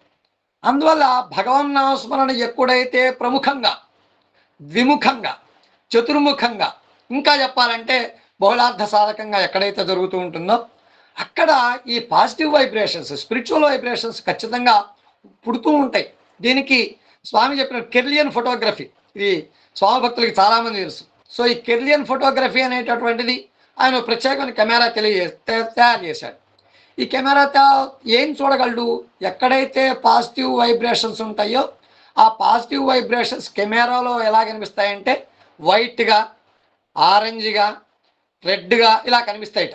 ఆయన కెమెరాలో కనిపిస్తాయి. సో ఈయన ప్రపంచంలో అనేక ప్రదేశాల్లోకి వెళ్ళినప్పుడు పుట్టపర్తి కూడా వచ్చారు స్వామి దగ్గరికి. స్వామిని ఆ కెర్లియన్ ఫోటోగ్రఫీ తీస్తే అందులో ఉండేటటువంటి వైబ్రేషన్స్ కెమెరా దాటి వెళ్ళిపోతున్నాయని ఆయన స్వయంగా చెప్పినటువంటి ఎక్స్పీరియన్స్ ఇదంతా కూడా. కాబట్టి ఇది కేవలం స్వామి ప్రదేశంలోనే, స్వామి ఉండే ప్రదేశంలోనే ఇది సాధ్యం కాదు. సాధ్యం అవుతుందనుకోవద్దు. మనం స్వామిని గురించినటువంటి నామాన్ని ఎక్కడ పాడినా కూడా, స్వామి మనకి నిర్ణయించినటువంటి భజనలు మనం ఎలా పాడినా, ఎక్కడ పాడినా, ఎంతమందితో పాడినా కూడా ఈ అనుభవం ప్రతి ఒక్కరికి కూడా కలుగుతుందనే విషయం మనం తెలుసుకోవాల్సింది. కాబట్టి భజన వల్ల ఇంకా ముఖ్యమైనటువంటి అంశాలు కొన్ని చెప్పుకోవాలి మనం ఇక్కడ. ఏమిటి? భగవంతుని నామాన్ని పలుకుతున్నారు. మన శరీరంలో అనేక రకాలైనటువంటి పార్ట్స్ ఉన్నాయి. అందులో భగవంతుని నామాన్ని పలికేటటువంటి ప్రత్యేకమైనటువంటి పార్టు నాలిక. పాటిన తర్వాత నీ పాటను మొట్టమొదటి ఎవరు వింటున్నారు? నువ్వే వింటున్నావు. సో ఆ పని ఎవరు చేస్తున్నారు? నీ చెవులు చేస్తున్నాయి. తర్వాత నాలికతో పాడావు, చెవులతో వింటున్నావు. ఆనందం నీకు ఎలా లభిస్తుంది? భగవంతుని యొక్క కీర్తన నేను అనుభవిస్తున్నాను, ఆనందపడుతున్నాను అనేటువంటిది నీకు ఎవరు తెలియజేస్తున్నారు? నీ హృదయం తెలియజేస్తుంది. సో ఈ మూడు ఏకమైనప్పుడు, అంటే పాడేటటువంటి నాలిక, వినేటటువంటి చెవులు, ఆనందపడేటటువంటి హృదయం, ఈ మూడు ఏకమైనప్పుడు భక్తుడికి భగవంతుడికి మధ్య ఏ విధమైనటువంటి దూరం ఉండదు అనేటువంటి విషయాన్ని కూడా మనం గ్రహించాలి. చూడండి, మనం ఎప్పుడైనా మందిరాల్లోకి భజనలకు వెళ్తూ ఉంటాం. నియమ నిబంధనల ప్రకారం 1 గంట సేపు ఖచ్చితంగా భజన జరుగుతుంది. ఓంకారంతో ప్రారంభమై ఓం జయ జగదీశ హరే స్వామి యొక్క హారతితో ఆ గంట భజన పూర్తవుతుంది. ఈ గంటలో 50 నిమిషాలు అంటే ఆ ఓంకారము, వేదము, లేకపోతే ఇటు పక్కన ఓం తత్సశ్రీ అనేది, లేకపోతే సర్వధర్మ ప్రార్థన హారతితో పోయినప్పుడు మిగిలినటువంటి 50 నిమిషాల్లో గట్టిగా ఒక 9 భజనలో 8 భజనలో మనం చక్కగా అందులో ఎంజాయ్ చేస్తాం. ఈ 8 భజనలు మన భగవంతుడి దగ్గరికి తీసుకుపోతాయా అంటే కష్టమేమో. కానీ మనం తాదాత్మ్యతగా భగవంతుని మీద చిత్తాన్ని ఉంచి భగవత్ స్వరూపాన్ని మనసులో నిలుపుకుని మనం చూస్తున్నప్పుడు ఎక్కడో ఒక్క భజన మాత్రం మనల్ని ఆ ప్రదేశాన్ని మర్చిపోయేటట్టుగా చేసి మనల్ని ఎక్కడికో తీసుకెళ్ళిపోతుంది. That is the spiritual stage ఒక విధంగా చెప్పాలంటే. సో ఆ స్టేజ్కి వెళ్ళొస్తాం మళ్ళీ మనం. సో ఇక్కడ భగవంతుని దర్శించడానికి ఇది ఒక ప్రత్యేకం. నువ్వు పూజ చేసినా, వ్రతం చేసినా, యజ్ఞం చేసినా, యాగం చేసినా నీకు లభించినటువంటి ఈ దీన్ని ఏమనాలంటే ఈ ఎక్స్పీరియన్సు ఖచ్చితంగా భజనలో మనందరికీ కూడా లభిస్తుంది. ఇదంతా కూడా అనుభవ సాధ్యం మీ అందరికీ. ఇది ప్రత్యేకంగా చెప్పక్కల నేను ఏదో సందర్భం వచ్చింది కాబట్టి ఈ సందర్భంలో మనందరం కూడా దీని గురించి మాట్లాడుకుంటాం. ముఖ్యంగా ఇందాక చెప్పుకున్నాం నామస్మరణ. సో ఈ నామస్మరణ అనేక రకాలు, యజ్ఞం, యాగం, వ్రతం, పూజ ఇవన్నీ కాకుండా కేవలం జపం, ధ్యానము ఇవన్నీ కాకుండా భజన ద్వారా కూడా నామస్మరణ చేస్తే ఇంకా అద్భుతమైనటువంటి ఫలితాలు వస్తాయనేటటువంటిది మనకు తెలుసు. అయితే నామస్మరణ అందరూ భజన పాడలేరు కాబట్టి భజన పాడగలిగేటటువంటి వాళ్ళకి మనం సహాయకారులుగా ఉండాలి. ముఖ్యంగా మనకి భజన పాడటం రాదు, కానీ భజన పాడేటటువంటి వాళ్ళకి వెనక కూర్చుని వాళ్ళు ఏ విధంగా భజన పాడుతున్నారో మనం వాళ్ళకి కోరస్ ఇవ్వగలిగేటటువంటి స్థాయిలో చాలామంది మందిరాల్లో కూర్చున్న భజన వాళ్ళు కూడా పాడతారు, వాళ్ళు కూడా చక్కగా కోరస్ ఇవ్వగలుగుతారు, కానీ వాళ్ళందరిగా వాళ్ళు పాడలేరు కొంతమంది. సో అది భయం కావచ్చు, అనుభవం లేకపోవచ్చు, లేకపోతే భయం అయి ఉండొచ్చు, ఎట్లయినా కావచ్చు. సో అది ఒక సాధన. అయితే ఇక్కడ నామస్మరణ అనేటటువంటి దాన్ని మనం ఒక మంత్ర జపంలాగా తీసుకున్నాం. ఒకసారి తీసుకున్నప్పుడు ఉదాహరణకు కొంతమంది అంటే ఎవరికి ఉండేటటువంటి వాళ్ళ అభిప్రాయాల ప్రకారం ఓం నమో నారాయణాయ అష్టాక్షరి, ఓం నమ శివాయ పంచాక్షరి, ఓం లేకపోతే శ్రీరామ, ఓం శ్రీ సాయిరామ్. సో మన సత్సాయి సేవా సభ్యులందరికీ కూడా మనందరికీ ఒకటే ఒక నామం తెలుసు, ఓం శ్రీ సాయిరామ్, ఓం శ్రీ సాయిరామ్. మనం ఎవరితో మాట్లాడినా, ఎవరితో పలకరించినా, మనం ఆవేశంగా చెప్పినా, తిట్టడానికి చెప్పినా, పలకరించడానికి చెప్పినా, మృదువుగా చెప్పినా ఓం శ్రీ సాయిరామ్. ఇదంతా కూడా మనకి నాలుగు చివర ఉండేటువంటి అద్భుతమైనటువంటి మంత్రం, మనకి భగవంతుడు ఇచ్చినటువంటి మంత్రం. కాబట్టి ఇలా ఈ నామస్మరణ అనేటటువంటిది ఆధ్యాత్మికంగా లోపల జరుగుతున్నటువంటి ఒక పెద్ద విప్లవం. ఇదంతా కూడా యాజిటేషన్ జరుగుతుంది మన మనస్సులో. సత్సాయి కుటుంబ సభ్యులందరిలో కూడా ఈ ఓం శ్రీ సాయిరామ్ అనేటటువంటిది ఒక విప్లవమైనటువంటి ఒక లోపల బ్లోఅవుట్ దీన్ని. సో ఇక్కడ ఈ ఓం శ్రీ సాయిరామ్ అంటే నిజంగానే భగవంతుడు మనల్ని పలకరిస్తాడండి. ఓం శ్రీ సాయిరామ్ అనేటటువంటి నిత్య సాధనంగా మనం జపంగా చేసుకుంటే, ధ్యానంగా తీసుకుంటే భగవంతుడు పలకరిస్తాడా? ఇది పలకరిస్తాడు, ఖచ్చితంగా మాట్లాడతాడు భగవంతుడు. తపోవనం పారాయణ మీరు ఒకసారి చూడండి, మనందరం కూడా చదివిన వాళ్ళు చాలామంది ఉన్నారు ఇక్కడ. తపోవనం పారాయణంలో పెద్దబొట్టు ప్రస్తావన వస్తుంది కొన్ని సందర్భాల్లో. ఈ పెద్దబొట్టు తెల్లవారుజామున లేచి 4:30 ఓం శ్రీ సాయిరామ్, ఓం శ్రీ సాయిరామ్, ఓం శ్రీ సాయిరామ్ అనుకుంటూ ఆ ప్రశాంత నిలయంలో తిరుగుతున్నప్పుడు స్వామి గబగబా పరిగెత్తుకుంటే కిందకు వచ్చి, ఏ దున్నపోతా బుద్ధి లేదా అని పెద్దబొట్టు కాదండి. ఈవిడ ఆశ్చర్యం, అదేంటి పొద్దున్నే స్వామి వచ్చి నన్ను తిడుతున్నారని. అప్పుడు స్వామి అంటే ఓం శ్రీ సాయిరామ్, ఓం శ్రీ సాయిరామ్ మాటికి ఎప్పుడు అదే చెప్పవా, నన్ను నిద్రపోనివా అంటారు స్వామి. అంటే చూడండి, అంటే అక్కడ పెద్ద బొట్టును తిట్టడం అనేది ఇంటెన్షన్ కాదు. భగవన్నామాన్ని మనం స్మరిస్తున్నప్పుడు భగవంతుడు రియాక్ట్ అయ్యేటటువంటి ఒక సందర్భం ఇది. ఈ సందర్భాన్ని మనం జీవితంలో అప్లై చేసుకోవాలనేటువంటిది స్వామి యొక్క సంకల్పం ఇక్కడ. కాబట్టి ఇక్కడ మనం నామస్మరణ వల్ల ఇటువంటి అనుభవాలు కూడా మనందరికీ కూడా కలుగుతాయి అనేటటువంటిది ఈ పెద్దబొట్టు గారి అనుభవం ద్వారా మనం తెలుసుకోవాలి. సో అది నామస్మరణ వల్ల కలిగే ఫలితం. భజన వల్ల కలిగే ఫలితం ఏంటి?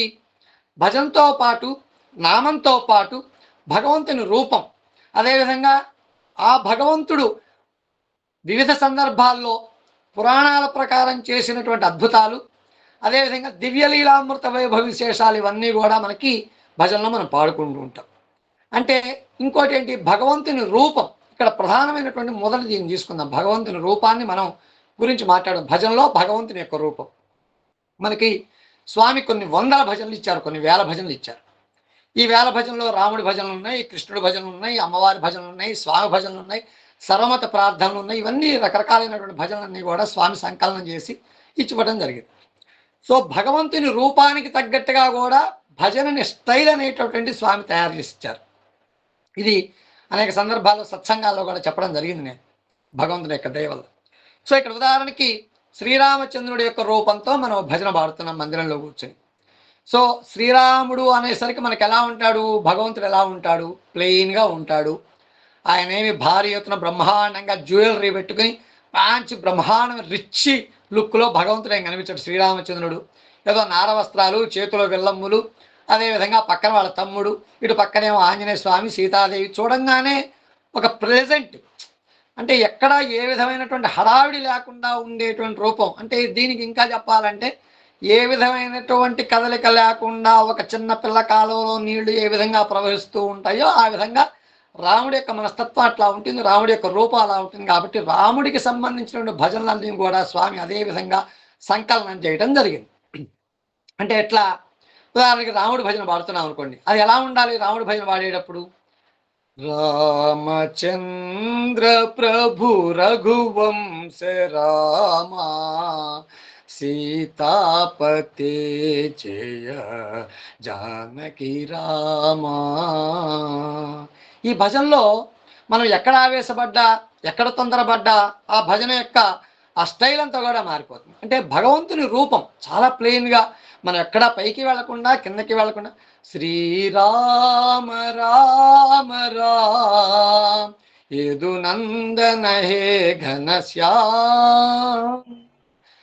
సో ఇది రాముడి యొక్క రూపాన్ని మనం స్మరించుకుని రామభజన చేసేటప్పుడు ఈ విధమైనటువంటి నియమం మనం ఖచ్చితంగా పాటించాల్సినటువంటి అవకాశం ఉంది.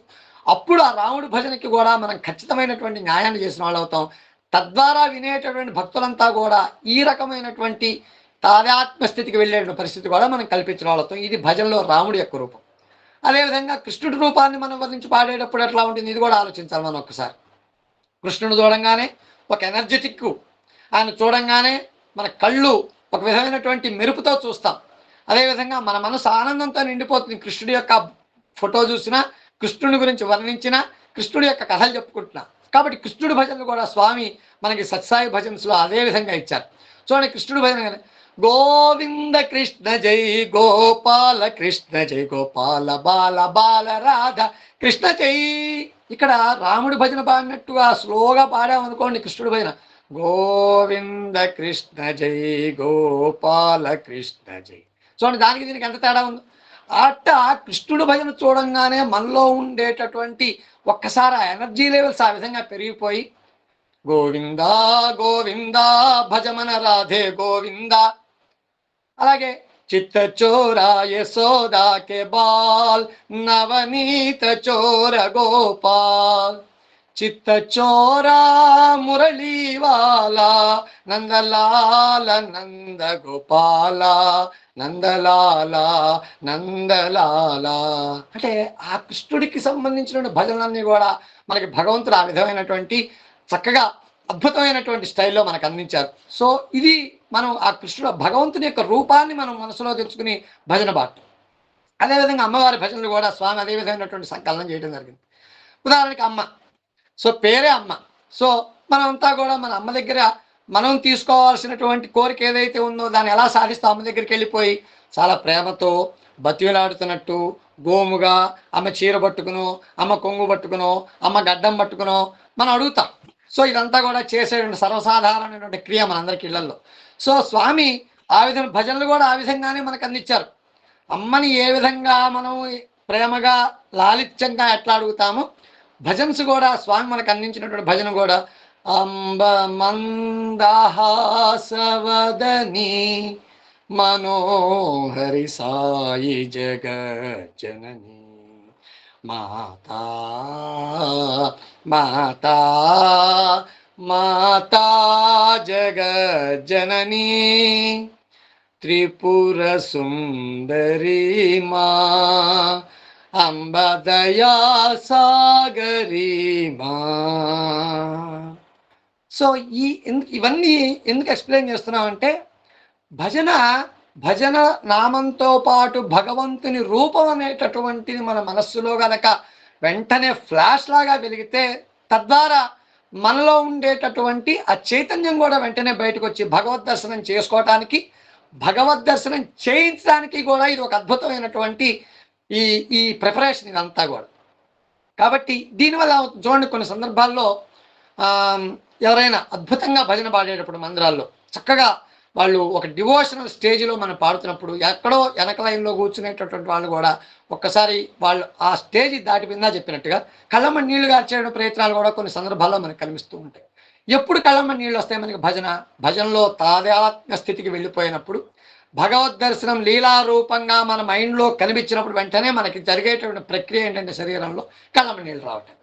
ఎప్పుడైతే మన కళ్ళమ్మ నీళ్ళు వస్తున్నాయో ఖచ్చితంగా భగవద్ దర్శనం జరిగినట్టే లెక్క. ఎందుకంటే రామకృష్ణ పరమహంస ఏదో మాట్లాడుతూ ఆయన ఉన్నటువంటి అమ్మవారి దర్శనం చేసుకుంటూ కళ్ళమ్మని కాచి పెద్ద పెద్దగా ఏడ్చేసేవాళ్ళ. సో ఈ విధమైనటువంటి అనుభవాలు మనకి చాలా ఉన్నాయి. పూర్వీకులు ఆధ్యాత్మికవేత్తలంతా కూడా ఇటువంటి అనుభవాలు ఎన్నో పొందినటువంటి కథలు మనందరం కూడా తెలుసుకున్నాం. కాబట్టి ఇటువంటి సాధన ఈ స్థితికి ఈ స్థాయికి మనం వెళ్ళాలంటే ఖచ్చితంగా మనం ఈ భజనలు అనేటటువంటిది మన నిత్య జీవితంలో ఒక సాధనగా చేసుకోవాలి, ఒక ఎక్సర్సైజ్గా చేసుకోవాలి. ఇక నిత్యకృత్యం మనం ఏ విధంగా అయితే నిద్ర లేవగానే కాలకృత్యాలు తీర్చుకోవటం అనేటువంటి మ్యాండేటరీలో, అదేవిధంగా ఈ భజనలు పాడటం అనేటువంటి సాయి కుటుంబ సభ్యులందరూ కూడా మ్యాండేటరీగా తీసుకోవాలి. వారానికి కనీసం ప్రతిరోజు కాకపోయినా వారానికి ఒకసారి అయినా సరే ఈ భజనలు ప్రార్థనలో పాల్గొనేటటువంటి ఇటువంటి అవకాశాలు మనం తీసుకోవాల్సినవి ఈ సందర్భంగా మీ అందరినీ కూడా కోరుకుంటాను. ఇంకోటి ఏంటి, చాలామంది సత్సాయి సేవా సంస్థలకి దగ్గరైనటువంటి వాళ్ళంతా కూడా దాదాపుగా నాకు తెలిసినంత వరకు కూడా స్వామి మనకు అందించినటువంటి భజనల ద్వారానే కొంతమంది దాదాపుగా సత్సాయి కుటుంబ సభ్యులు అయ్యారు. ముందుగా ఎలా వచ్చారు? వచ్చిన వాళ్ళంతా కూడా మందిరానికి వచ్చారు. ఏదో ఇక్కడ ఏదో ప్రశాంతంగా ఉంటుందండి, ఇక్కడ కూర్చుంటే కాసేపు రిలాక్స్ అవుతామండి అనేటటువంటి ఎంట్రీ ఫీజుతో వాళ్ళు వచ్చి సత్సాయి కుటుంబ సభ్యులు పాడేటటువంటి భజనల ద్వారా ఆకర్షితులై, అదేవిధంగా భజనల్ని వాళ్ళు స్వామికి సన్నిహితులుగా చేసి, అంటే సన్నిహితులుగా చేయటానికి అందులో మన సహకారం కూడా ఉంది, సో మన ప్రయత్నం కూడా ఉంది, సన్నిహితులుగా చేసి తర్వాత సత్సాయి సేవా సంస్థల్లో శాశ్వత కుటుంబ సభ్యులైపోయినటువంటి వాళ్ళు ఉన్నారు. కాబట్టి సో భజన అనేటటువంటిది భగవంతుడికి దగ్గరగా తీసుకువెళ్ళటానికి చేసేటటువంటి ఒక ప్రక్రియలో మనం కూడా భాగస్వాములు అవటానికి మనందరం కూడా కనీసం వారానికి ఒక్కసారైనా సరే భజనలలో పాల్గొన్నట్టయితే ఇంకా ఎంతో మందిని సత్సాయి సేవా సంస్థల సభ్యులుగా మనం చేయడానికి ఈ సాధన మనకు ఉపయోగపడుతుంది అనేటటువంటిది ఈ సందర్భంగా మనందరం కూడా తెలుసుకుందాం ఒకసారి. ముఖ్యంగా కీర్తన, సంకీర్తన. సో వీటన్నిటికీ మీకు అర్థాలు తెలుసు కాబట్టి సంకీర్తన ప్రధానంగా 4 రకాలుగా స్వామి చెప్పడం జరిగింది తమ ఉపన్యాసాలు. ఏమిటవి? గుణ సంకీర్తన, భావ సంకీర్తన, లీలా సంకీర్తన, నామ సంకీర్తన. అంటే సంకీర్తనలోనే మళ్ళీ కొంత క్లాసిఫికేషన్ చేశారు. సో ఈ క్లాసిఫికేషన్లో ఎట్లా ఉంది అనే దాన్ని మళ్ళీ దీన్ని కాస్త కొద్దిగా ఎక్స్పాండ్ చేద్దాం. గుణ సంకీర్తన, నామ సంకీర్తన, లీలా సంకీర్తన. ముందుగా నామ సంకీర్తన గురించి ఒకసారి చెప్పుకుందాం. అంటే భగవంతుడు అనేక రకాలైన పేర్లు మామూలుగా మనం పూజలు, వ్రతాలు, అష్టోత్తరాలు చేసేటప్పుడు స్వామికి అష్టోత్తరం చేస్తాం, సహస్రం చేస్తూ ఉంటాం కదా. అలాగే అంటే సహస్రము, అష్టోత్తరం అంటే 108 పేర్లు ఉన్నాయి, 1008 పేర్లు ఉన్నాయి. ఓన్లీ పేర్లే, భగవంతుడికి ఉండే పేర్లే.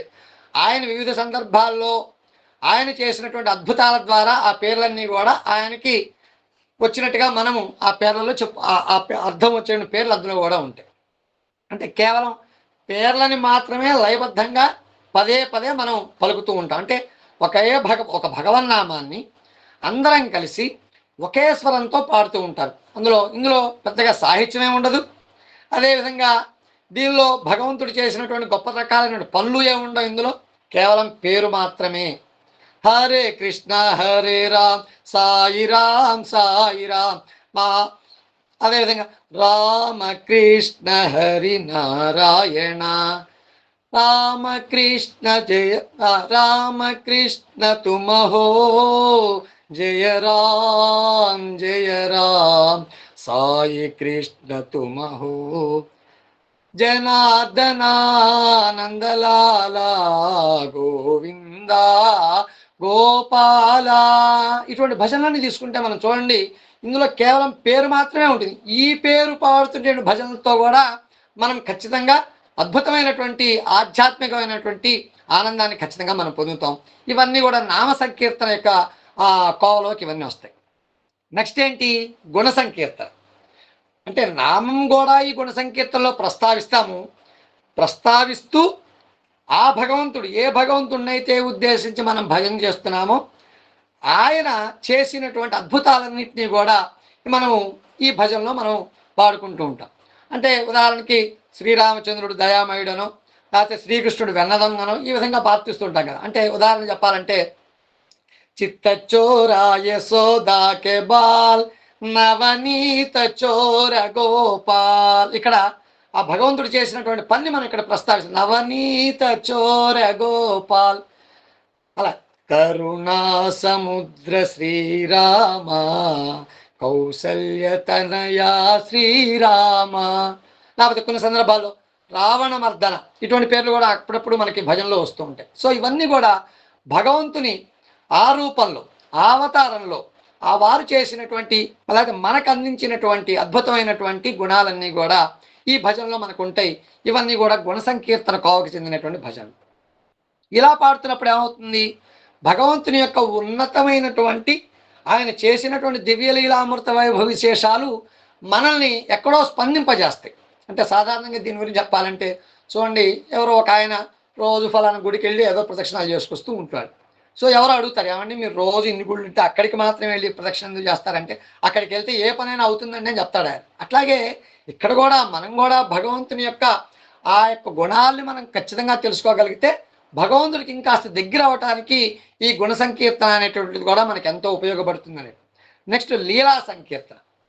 ఈ లీలా సంకీర్తన అనేటటువంటిది కూడా భగవంతుడి యొక్క దివ్యలీలామృత వైభవ విశేషాలు, ఇది కూడా దాదాపు అలాంటిదే. కానీ ఇక్కడ లీలలో ఏమొస్తాయి, ఆ భగవంతుడు అవతారంలో చేసినటువంటి కథలకు సంబంధించినటువంటి ఆ అంశాలు ఇవన్నీ కూడా అందులో. ఇవి ఎక్కువగా మనకి ఈ జయదేవుని అష్టపదులు ఒకటి, పురంధరదాస్ కీర్తనలు ఒకటి, అట్లాగే నారాయణ తీర్థులు రాసినటువంటి కృష్ణలీలా తరంగిణి, అదేవిధంగా హరికథలు, ఇవన్నీ కూడా లీలా సంకీర్తనకి సంబంధించినటువంటి కోవలోకి వస్తాయి. తర్వాత భావ సంకీర్తన. భావ సంకీర్తన అంటే ముఖ్యంగా ఈ మిగిలినటువంటి నామ సంకీర్తన, గుణ సంకీర్తన, లీలా సంకీర్తన అన్నిటికన్నా కూడా ఈ భావ సంకీర్తన అనేటటువంటిది భజనలో అతి ప్రధానమైనటువంటి స్థానం మనం ఇవ్వాలి భావ సంకీర్తనకి. ముఖ్యంగా ఇందాక చెప్పుకున్నాం మనం, ఏమిటి, పాడేది నాలిక, వినేది చెవి, ఆనందపడేది మాత్రం హృదయం. హృదయానికి ఏ కష్టము లేదు, మనసుకి ఏ ఇబ్బంది లేదు. ఎందుకంటే పాడేటప్పుడు నాలిక తడారిపోవచ్చు, అలిసిపోవచ్చు, లేకపోతే మధ్యలో మంచినీళ్ళు తాగితే తప్ప మళ్ళీ శృతి రాకపోవచ్చు. చెవి ఒక్కో సందర్భంలో దానికి ఏదైనా డిస్టర్బెన్స్ కలిగితే పాడేటువంటి పాటలో కొన్ని అక్షరాలు కూడా మిస్ అవ్వచ్చు. కానీ నువ్వు పాడేటటువంటి పాటని నువ్వు బయటికి ప్రతిధ్వనింపజేసేటటువంటి ఆ శబ్దం అంతా కూడా హృదయానికైతే ఖచ్చితంగా దానికి వినబడకపోవటం అనేటువంటి ప్రసక్తే లేదు. కాబట్టి అది ఏ కష్టం లేకుండా హ్యాపీగా రిలాక్స్ అవుతూ ఈ నామాన్ని కూడా వింటూ ఉంటుంది. కాబట్టి వింటూ ఉన్నప్పుడు అది ఏమిటి దాని అర్థం అంటే అది భావం, అంతే కదా. ఎప్పుడైతే హృదయం ఆనందంగా ఈ శబ్దాన్ని ఈ సంకీర్తన్ని తను తీసుకుందో వెంటనే అనేక రకాల భావనలు మన మనసులో కలుగుతూ ఉంటాయి. తద్వారా శరీరంలో కలిగేటువంటి అనేక రకాల వైబ్రేషన్స్ కూడా మనకు వస్తూ ఉంటాయి అన్నమాట. సో ఇక్కడ నోటితో పాడేది కీర్తన అయితే, హృదయంతో పలికించేది భావ సంకీర్తన అని మనకి చెప్పుకుందాం ఒకసారి. భగవంతుడు రాగానికి లొంగడు, తాళానికి లొంగడు. దేనికి లొంగుతాడంటే ముఖ్యంగా భగవంతుడు నీ భావానికి లొంగిపోతాడు అనేటటువంటిది అందరికీ తెలిసినటువంటి విషయమే. ముఖ్యంగా మనకి సంబంధించినటువంటి మన ఆర్గనైజేషన్ సంబంధించినటువంటి స్వామికి సంబంధించినటువంటి స్వామి భజనలో ముఖ్యంగా భావ సంకీర్తన అనేటటువంటిది అనేక సందర్భాల్లో మనం పాడేటువంటి భజనలో స్పష్టంగా మనకి కనిపిస్తూ ఉంటుంది. ఇక్కడ ఈ మధురమైనటువంటి భక్తి మామూలు భక్తి కాదండి, ఇదేదో ఆర్డినరీ లవ్ కాదు, ఆర్డినరీ డివోషన్ కాదు. సో ఈ మధురమైనటువంటి భక్తి ద్వారా భగవంతుడు మనతో ఒక చిన్న రిలేషన్ పెట్టుకుంటాడు. అదేవిధంగా మనం కూడా భగవంతుడితో ఒక రిలేషన్ పెట్టుకుంటాం. ఏమిటి భావ సంకీర్తన అంటే ఇందులో మళ్ళీ క్లాసిఫికేషన్ చేశారు స్వామి. ఈ భావ సంకీర్తన కూడా మళ్ళీ విభజించారు.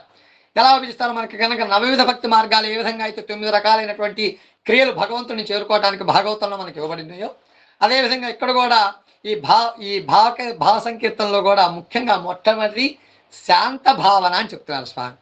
భగవంతుడిని మనం పరమాత్మగా భావిస్తూ ఉంటాం. ఈ శాంత అంటే ఈ క్లాసిఫికేషన్లో, ఈ డివిజన్లో భగవంతుని పరమాత్మగా అంటే సుప్రీం, ఇంకా ఆయన తర్వాత ఎవరు లేరు, దెర్ ఈజ్ నో వన్, ఆయన మాత్రమే హీరో. సో అదేవిధంగా యజమాని అంటే మన జీవితాన్ని నడిపించేటటువంటి మన ఓనర్. సో లేకపోతే మనకి జీతం ఇచ్చేటటువంటి ఒక ఓనర్. సో యజమానిగా భావించి ప్రశాంతంగా భగవంతుని స్తుతించడం అంటే ఎట్లా, భగవంతుడు దయలేకపోతే స్వామి, నీ దయలేకపోతే మేమంతటి వాళ్ళం స్వామి, నువ్వు ఉండబట్టే కదా మేమున్నాము అనేటటువంటి అర్థాన్ని స్ఫురింపజేసేటువంటి భజనలు స్వామికి ఇవన్నీ కూడా శాంతభావం ద్వారా మనం స్వామికి ప్రజెంట్ చేయొచ్చు, స్వామి దగ్గర మనం అర్పించవచ్చు. అంటే ఉదాహరణకి దయాకరో భగవాన్, దయాకరో భగవాన్, లేకపోతే దర్శన దీజో భగవాన్ పరమ దయాళు భగవాన్. సో ఇటువంటి భజనలన్నీ కూడా ఈ శాంత భావానికి సంబంధించి ఇంకా చాలా ఉన్నాయి. సో 2 ఉదాహరణకి మనం ఈ సందర్భంలో మనం గుర్తు చేసుకున్నాం ఇవన్నీ కూడా. సో ఈ విధమైనటువంటి భజన ద్వారా భగవంతుడితో అంటే నన్ను నడిపించేటటువంటి వాడు భగవంతుడి దర్శనం లేకపోతే నేను తట్టుకోలేను. కాబట్టి ఎప్పుడు కూడా నాకు భగవద్ దర్శనం కావాలి. కాబట్టి స్వామి నువ్వు నాకు దర్శనం ఇవ్వు, నువ్వే నా యజమానివి అని ప్రతిక్షణం అనుక్షణం కూడా మనం ఆ భగవంతుడి యొక్క దయ కోసం పాకులాడేటటువంటి క్రమంలో దీన్ని శాంతభావం కింద ఈ భజనలన్నీ కూడా మనం క్లాసిఫికేషన్ చేసుకోవచ్చు. నెక్స్ట్ అంటే దాస్యభావం. నవ నవ నవవిధ భక్తి మార్గాల్లో ఉండేటువంటి భావనలో కనుక పోలిస్తే ఇది దాస్యభావం. అంటే ఏంటి? స్వామి, నన్ను నీ సేవకుడిగా ఉపయోగించుకో, నువ్వు చెప్పే పని ఏదైనా చేస్తాను నేను, నువ్వు ప్రతిక్షణం నాకు ఈ జీవితాన్ని ఇచ్చావు, నాకు ఈ శరీరాన్ని ఇచ్చావు, నేను ఈ శరీరాన్ని సుసంపన్నం చేసుకోవాలంటే నీవు నీ చేత నిర్మింపబడ్డటువంటి సత్సాయి సేవా సంస్థలో నన్ను కూడా ఒక చిన్న పనిముట్టుగా వాడుకో అని చెప్తూ, దానికి కూడా ఏం చెప్తాం?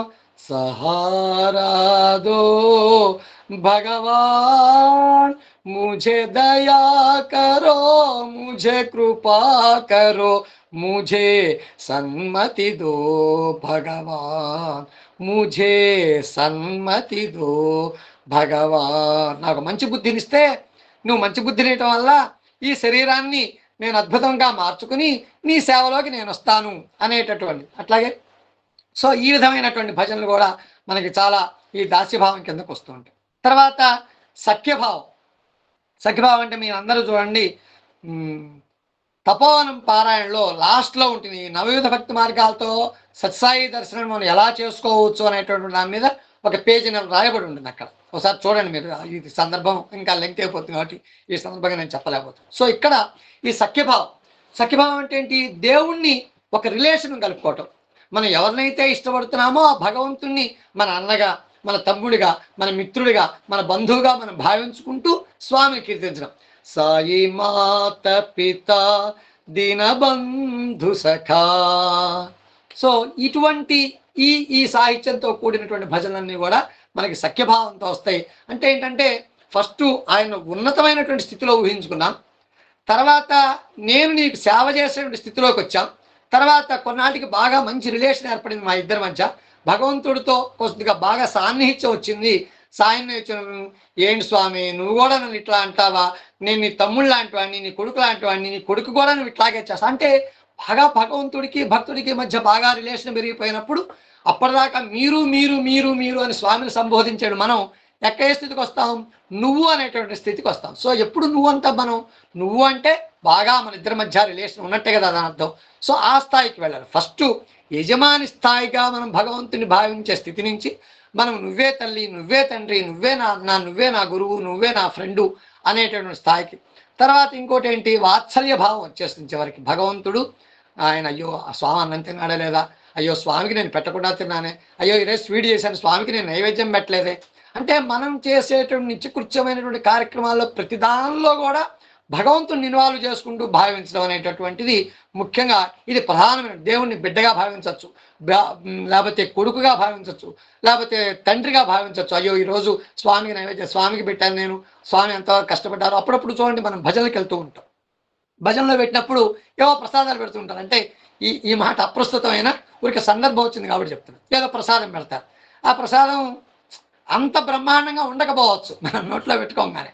అప్పుడు ఈ వాత్సల్య భావం మనలో భగవంతునితో ఎక్కువగా డెవలప్ అయినప్పుడు ఏమనుకుంటా, అయ్యో ఇదేంటి ఉప్పు ఎక్కువైపోయింది ప్రసాదంలో, పాపం స్వామి ఎలా తిన్నారో ఖచ్చితంగా అంటామానమా? ఈ స్థాయికి ఈ స్థితికి అంటే ఈ సందర్భంలో మనం ఒకసారి శబరిని కూడా గుర్తు చేసుకోవాలి. మనకి రామాయణంలో శబరి పాత్ర ఏముంటుందంటే ఆవిడ ప్రతిదీ కూడా ఎంగి చేసి ఇది బాగుందా లేదా భగవంతుడికి పెట్టాలి అనేటువంటి. ఇక్కడ మనం ఒక విషయాన్ని గమనించాలి. ఇక్కడ ఆవిడ స్వామి రామకథ రసవాయంలో అదే చెప్తారు. ఆవిడ ఎంగిలేం చేయలా, ఆవిడ అడవిలో తిరుగుతూ ఏ ఏ చెట్టు దగ్గర అయితే చక్కగా ఫలాలు ఉంటాయో ఆ చెట్టు దగ్గరికి వెళ్ళి ఆ చెట్టుని ఊపి ఆ చెట్టు మీద నుంచి పడ్డటువంటి ఆ పండుని తిని, ఈ చెట్టు కాయలు పుల్లగా ఉంటాయి కాబట్టి ఇవి రాముడికి పెట్టకూడదు, ఇదిగో ఈ చెట్టు కాయలు బాగా తీయగా ఉంటాయి కాబట్టి ఈ కాయని స్వామికి పెట్టాలి, ఈ విధమైనటువంటి టేస్ట్ చేసి పెట్టింది. కానీ ఆవిడ ఎక్కడో కూడా ఆవిడ కొరికి భగవంతుడికి ఏం పెట్టాలి. సో ఇది ఇటువంటి విషయాలన్నీ కూడా స్వామి రామకథ రసవాయనం, ఎందుకంటే సాక్షాత్తు రాముడు ఆయనే కాబట్టి. సో ఈ విధమైనటువంటి వాత్సల్య భావం అనేటటువంటిది మనకి ఈ భజనలో కూడా మనం అప్పుడప్పుడు మనం చూస్తూ ఉంటాం. తర్వాత మాధుర్య భావం, భగవంతుడిని ప్రేమికుడిగా లేకపోతే భర్తగా, ఇంకా ఇవన్నీ ఇంకా ఇంకా ఇది పీక్స్ అన్నమాట. ఏదో మీరాబాయి, తర్వాత గోదాదేవి, వీళ్ళంతా చేసినటువంటి క్రియలు ఇవన్నీ కూడా. సో ఇక్కడ మనం పాడేటప్పుడు కూడా మైథిలీపతే రఘునందన, మైథిలీపతే రఘునందన, రామా రాఘవా రాజీవలోచన, రామ రాఘవ రాజీవలోచన, మైథిలీపతే రఘునందన. అంటే ఈ ఈ మాధుర్య భావం అనేటువంటిది భజన రిలేటెడ్ కాకపోయినా ఇటువంటి ఈ రకమైనటువంటి సాహిత్యంతో కూడుకున్నటువంటి భజనలు పాడుతున్నప్పుడు కూడా మనకి అద్భుతమైనటువంటి ఆ రూపము, ఆ రిలేషన్ అనేటువంటిది కూడా మన మైండ్లో మనకు అప్పుడప్పుడు కలుగుతుంటుంది. సో ఈ విధమైనటువంటి ఈ శాంతభావం, దాస్యభావం, వాత్సల్య భావం, సఖ్యభావం, మాధుర్య భావంతో మనము భగవంతుడికి అర్పించేటువంటి భజనల ద్వారా ముఖ్యంగా ఏం జరుగుతుందంటే మనందరికీ కూడా మన మనస్సు ఎక్కడో అక్కడ ఒక చిన్న రెస్పాండ్ అవుతుంది వీటన్నిటికీ కూడా. సో ఇక్కడ భగవంతుడు మన భావానికి ఖచ్చితంగా లొంగిపోతాడు. మనం ఈ భావంతో భగవంతుడి దగ్గర కూర్చి మనం భజనలు చేసేటప్పుడు ఖచ్చితంగా భగవంతుడు మనకి లొంగిపోతాడు. అందుకే స్వామిని ఏమంటారంటే భావగ్రాహి జనార్దన అని మనకు చెప్పడం జరుగుతుంది ఇక్కడ. కాబట్టి స్వామి ముఖ్యంగా భజనలు మనం పాడుకునేటప్పుడు ముందుగా స్వామిని బతిలాడుతున్నట్టుగా ఉండే భజనలు కొన్ని, అదేవిధంగా స్వామిని సొంతవాడిగా చేసుకునే భజనలు కొన్ని, అదేవిధంగా స్వామి యొక్క అనుగ్రహాన్ని కోరేటువంటి భజనలు కొన్ని. ఇవన్నీ చూస్తుంటే ముఖ్యంగా మన భావాన్ని చూస్తుంటే చాలామంది చూడండి, ఒక్కసారి భజనలు ప్రారంభం చేసేటప్పుడు ఇంతకుముందు మరి పాడేవాళ్ళు ఇప్పుడు ఈ భజన అక్కడక్కడ వినిపించట్లా. ఇంతకుముందు నా చిన్నప్పుడు నేను బాలవికాస్ స్టూడెంట్గా ఉన్నప్పుడు ఫస్ట్ మనం గణేష్ భజన చెప్తాం, తర్వాత అమ్మవారి భజన చెప్తాం, దాని తర్వాత ఫస్ట్ గణేష్ భజన చెప్తాం, తర్వాత గురు భజన చెప్తాం, తర్వాత అమ్మవారి భజన చెప్తాం. అది అయిపోగానే ఇంకో భజన ఖచ్చితంగా ఈ భజన ప్రారంభం పాడిన తర్వాత మిగతా ఏ భజన స్వామిని మన మందిరంలోకి ఆహ్వానించడం. మనం స్వామికి సింహాసనం వేసాం, చక్కగా మెత్తగా ఉండేటువంటి సింహాసనం. సత్సాయి సేవా సంస్థల్లో, మందిరాల్లో, భజనల్లో మనందరికీ తెలిసినటువంటి అద్భుతమైనటువంటి ఒక మనోభావన, ఒక దాని ఏమంటారు, ఒక క్రియ ఏమిటి, సింహాసనం వేయటం. దాని అర్థం ఏంటి, ఖచ్చితంగా మనం పాడే భజనల కోసం స్వామి వచ్చి ఆ సింహాసనంలో కూర్చుంటారు అనేటటువంటిది అంతర్లీనంగా ఉండేటటువంటి అద్భుతమైనటువంటి ఒక సాధన దీని అనుకోవాలి మనం. సో ఆ భజనలో కూర్చోవాలంటే ఏం చేయాలి? ఇప్పుడు మన ఇంటికి ఏదైనా ఫంక్షన్ జరుగుతున్నప్పుడు మనం ఏ విధంగా అయితే శుభలేఖలతో లేకపోతే ఇన్విటేషన్లు ఇస్తూ మనం ఆహ్వానిస్తామో, మరి భగవంతుడు కూడా ఆహ్వానించాలి. నువ్వు పిలవకపోతే రాడండి, భగవంతుడు పిలిస్తేనే వస్తాడు. ఈ విషయాన్ని మనం ఖచ్చితంగా గుర్తుపెట్టుకోవాలి. ఆనాడు కురుక్షేత్ర యుద్ధం జరగడానికి ముందు అది ఎందుకు జరిగింది? ఆస్తులన్నీ పోగొట్టుకోవటం వల్ల కురుక్షేత్రం జరిగింది. ఆస్తులన్నీ పోగొట్టుకోవటం ఎలా జరిగింది? ఏదో జోదవాడటం వల్ల ఆస్తులన్నీ పోగొట్టుకున్నారు. జోదవాడటానికి ముందు ఏం జరిగింది? ఈ విషయం కూడా స్వామి సందర్భంలో చెప్పడం జరిగింది.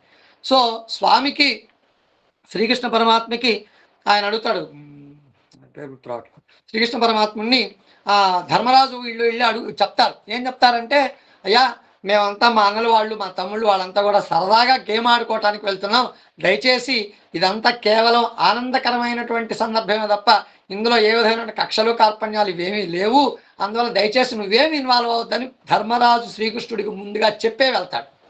లేకపోతే శ్రీకృష్ణుడు అక్కడ అధర్మమైనటువంటి జోదాన్ని ఆపలేడా? ఎందుకు ఆపలేడు? ఖచ్చితంగా ఆపగలడు. అందుకనే ముందుగానే ఇలా ఉన్నారు, నువ్వు రావద్దు అని చెప్పారు. అట్లాగే భగవంతుడికి ఇక్కడ కాస్త నేను మాస్గా చెప్పిన మీకు చిన్న సందర్భం చెప్తాను. మాస్గా చెప్పడం అంటే అది పాలిష్డ్గా నేను చెప్పలేను కాబట్టి, భగవంతుడికి కూరగాయలు అమ్మేవాడికి ఏ విధమైన తేడా లేదండి, ఇద్దరు ఒకటే స్వరూపంగా భావించాలి. అదేమిటండి, భగవంతుడిని కూరగాయలు అమ్మేవాడికి ఎట్లా పోలుస్తారంటే, ఉదాహరణకి మన అమ్మలు ఇంట్లో ఎక్కడో వంటింటో వంట చేస్తున్నారు, ఇంట్లో ఎవరూ లేరు, ఆ వంటకి సంబంధించినటువంటి ఏ కరివేపాకో ఏ కొత్తిమీరో లేకపోతే ఆ పచ్చిమిరపకాయలో కావాల్సినటువంటి పరిస్థితి ఇంట్లో ఫ్రిడ్జ్లో లేవు. అదే సందర్భంలో మన అదృష్టం బాగుండి ఆ బండి మీద వేసుకుని వాడు కూరగాయలు అంటూ అమ్ముకుంటూ వస్తున్నాడు. ఇవాడు బాండి తిరగమూత పెట్టింది, నూనె వేసింది, అదేమో మాడిపోతుందేమో, అది మాడిపోతే మళ్ళీ వంట పాడైపోతుంది. కాబట్టి ఇప్పుడు వంటింటో ఉన్న ఆవిడకి ఈ కావాల్సినటువంటి ఆ పచ్చిమిరపకాయో లేకపోతే టమాటానో ఏదో కరివేపాకు కొత్తిమీర ఆ బండి మీద ఉంది, వాడిని ఆపాలి, లేకపోతే ఏమవుతాడు, వాడు ఇల్లు దాటి వెళ్ళిపోతాడు.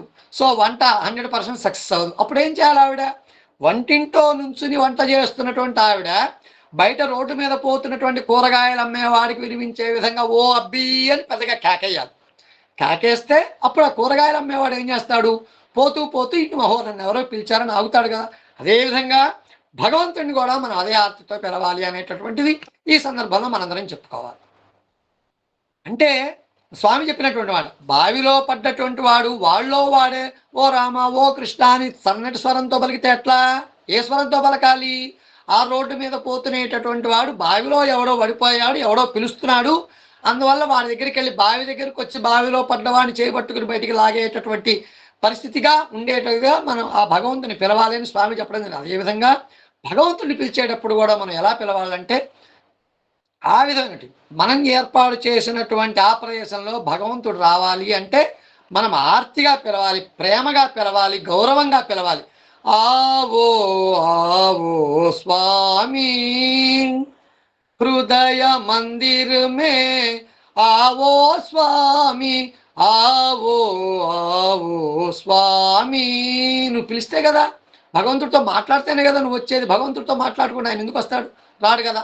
సో ఇక్కడ ఈ భజన ఈ విధమైనటువంటి అర్థాన్ని ఇచ్చే భజన. లేకపోతే దరిసే నదీ జో భగవాన్ పరమ దయాళో భగవాన్ అంటే భగవంతుడితో మాట్లాడటానికి మనకి పూర్తిగా మనం తెలుగులో మాట్లాడలేం కాబట్టి భగవంతుడితో పాలిష్డ్గా మాట్లాడటానికి సో స్వామి మనందరికీ కూడా ఈ అద్భుతమైన భజనలు ఇవ్వటం జరిగింది. కాబట్టి ఈ విధమైనటువంటి హృదయ స్పందనతో భగవంతుడి యొక్క పాదాల దగ్గర మన హృదయాన్ని సమర్పించేసి పుష్పాంజలిలాగా మంత్రపుష్పంలాగా సమర్పించేసేసి ఈ భావంతో గనక మనం భజనలు పాడితే ఖచ్చితంగా స్వామి కోసం వేసినటువంటి సింహాసనంలో స్వామి వచ్చి ఆసీనులు అవుతారు అనటానికి కూడా అద్భుతమైనటువంటి ఉదాహరణలు మనకి స్వామి సాహిత్యంలో ఎన్నో ఉన్నాయి. కాబట్టి ఈ విధమైనటువంటి భావ సంకీర్తన చేస్తున్నప్పుడు ముఖ్యంగా బాహ్య ప్రపంచాన్ని మనం మర్చిపోయేటట్టుగా మనం భావ సంకీర్తనలో ఇన్వాల్వ్ అవ్వాలి. తద్వారా మనకి భగవంతుడు ఖచ్చితంగా ఆ సందర్భంలో ఏదో ఒక సందర్భంలో మనకి దర్శనమిస్తాడు. ఇది భజన ద్వారానే సాధ్యమవుతుంది, ఇది కీర్తన ద్వారానే సాధ్యమవుతుంది, ఇది సంకీర్తన ద్వారానే మనకి సాధ్యమవుతుంది అనేటటువంటి విషయం మనందరం కూడా తెలుసుకోవాలి. ముఖ్యంగా దీనన్నిటికన్నా ముందు ఇంకో స్టేజికి మనం వెళ్ళాలి. ముఖ్యంగా ఏమిటి ఆ స్టేజి? ముఖ్యంగా భగవంతుని మీద మనకి అపారమైనటువంటి నమ్మకం ఉండాలని స్వామి చెప్పిన మాట అదే. సత్సాయి సేవా సంస్థల మీద పరిపూర్ణమైనటువంటి విశ్వాసం ఉన్నవాడే స్కార్ఫ్ వేసుకోవడానికి అర్హుడు అని స్వామి దివ్యోపన్యాసాల్లో చెప్పడం జరిగింది.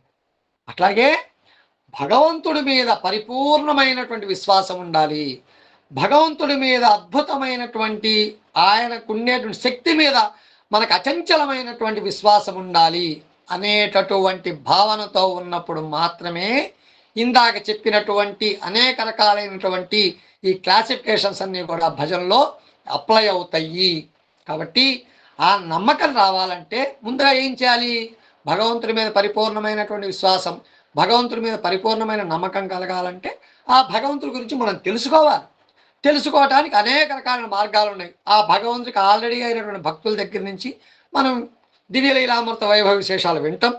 అదేవిధంగా ఆ భగవంతుడికి సంబంధించినటువంటి సాహిత్యాన్ని చదవటం, లేకపోతే ఇతరత్ర వేరే రకాలైనటువంటి మార్గాలతో ఆ భగవంతుడి గురించినటువంటి ఇంకా అనేక రకాల విశేషాలు తెలుసుకుని తద్వారా భగవంతుడి మీద ఒక విశ్వాసాన్ని, పటిష్టమైనటువంటి విశ్వాసాన్ని ఏర్పరచుకుని చివరికి ఏ స్థాయికి వెళ్ళిపోయినా సర్వస్య శరణాగతి అని చెప్తూ ఉంటాం మనం. తాదాత్మ్యమైనటువంటి పరిపూర్ణమైనటువంటి అన్యథా శరణం నాస్తి త్వమేవ శరణం మమ, నువ్వు మాత్రమే రక్షించగలవు, నువ్వే రక్షించగలవు, ఇంకెవ్వరూ ఈ స్థితి నుంచి నన్ను రక్షించలేరు అనేటటువంటి స్థాయికి మనం వెళ్ళాలి అనేటటువంటిది కూడా మనం ఈ సందర్భంగా తెలుసుకోవాలి. ముఖ్యంగా భగవంతుణ్ణి పిలిచేవారు రక్షింపబడతారు. ఇది అండర్లైన్ చేసుకోవాలండి. దైవప్రీతి, పాపభీతి, సంఘనీతి అని స్వామి చెప్తూ ఇంకో మాట కూడా చెప్పారు స్వామి. మన ఏదో అష్టాక్షరి పంచాక్షరి కాదు, దీనికన్నిటికన్నా ఇంకో అద్భుతమైనటువంటి మాట. దేవుడు ఉన్నాడు, దేవుడు ఉన్నాడు, దేవుడు ఉన్నాడు. దీన్ని మన నిత్య జీవితంలో ఒక సాధనా మంత్రంగా కూడా మనం తెలుసుకోవాల్సినటువంటి అవసరం ఉంది మనందరికీ కూడా.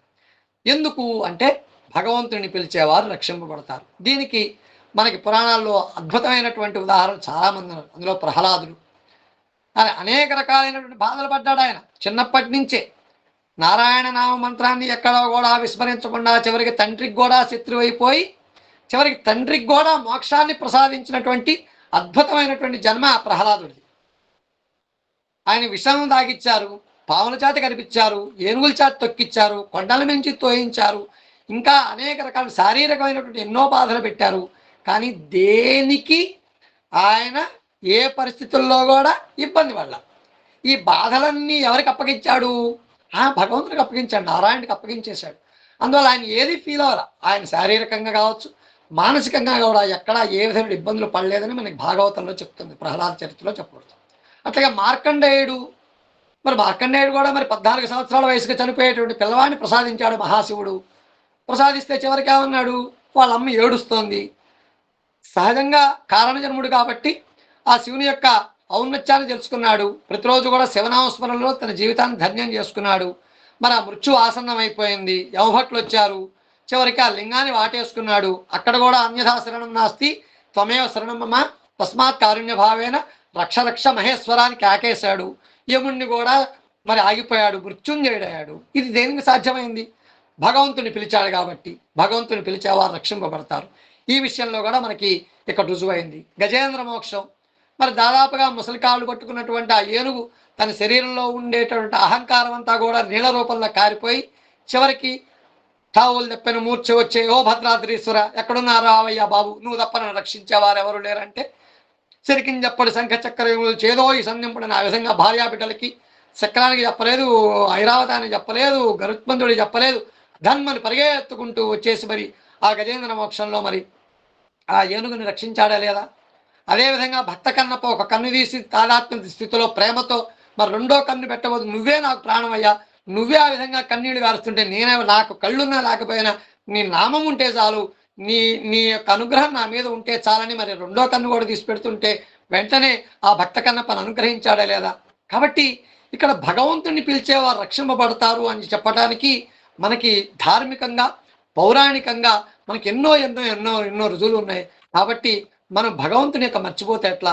కాబట్టి భగవంతుడి యొక్క అనుగ్రహాన్ని పొందాలంటే నిత్యం ఇక్కడ వారానికి ఒకసారి భజన ప్రార్థన అని చెప్పడం జరిగింది, కానీ సర్వకాల సర్వావస్థల యందు కూడా మనం భగవన్ నామస్మరణ పట్టుకుని వెళ్లాడుతూ ఉండాల్సిందే. ఇంకోటి మనకి స్వామి భజనలు ఎందుకు?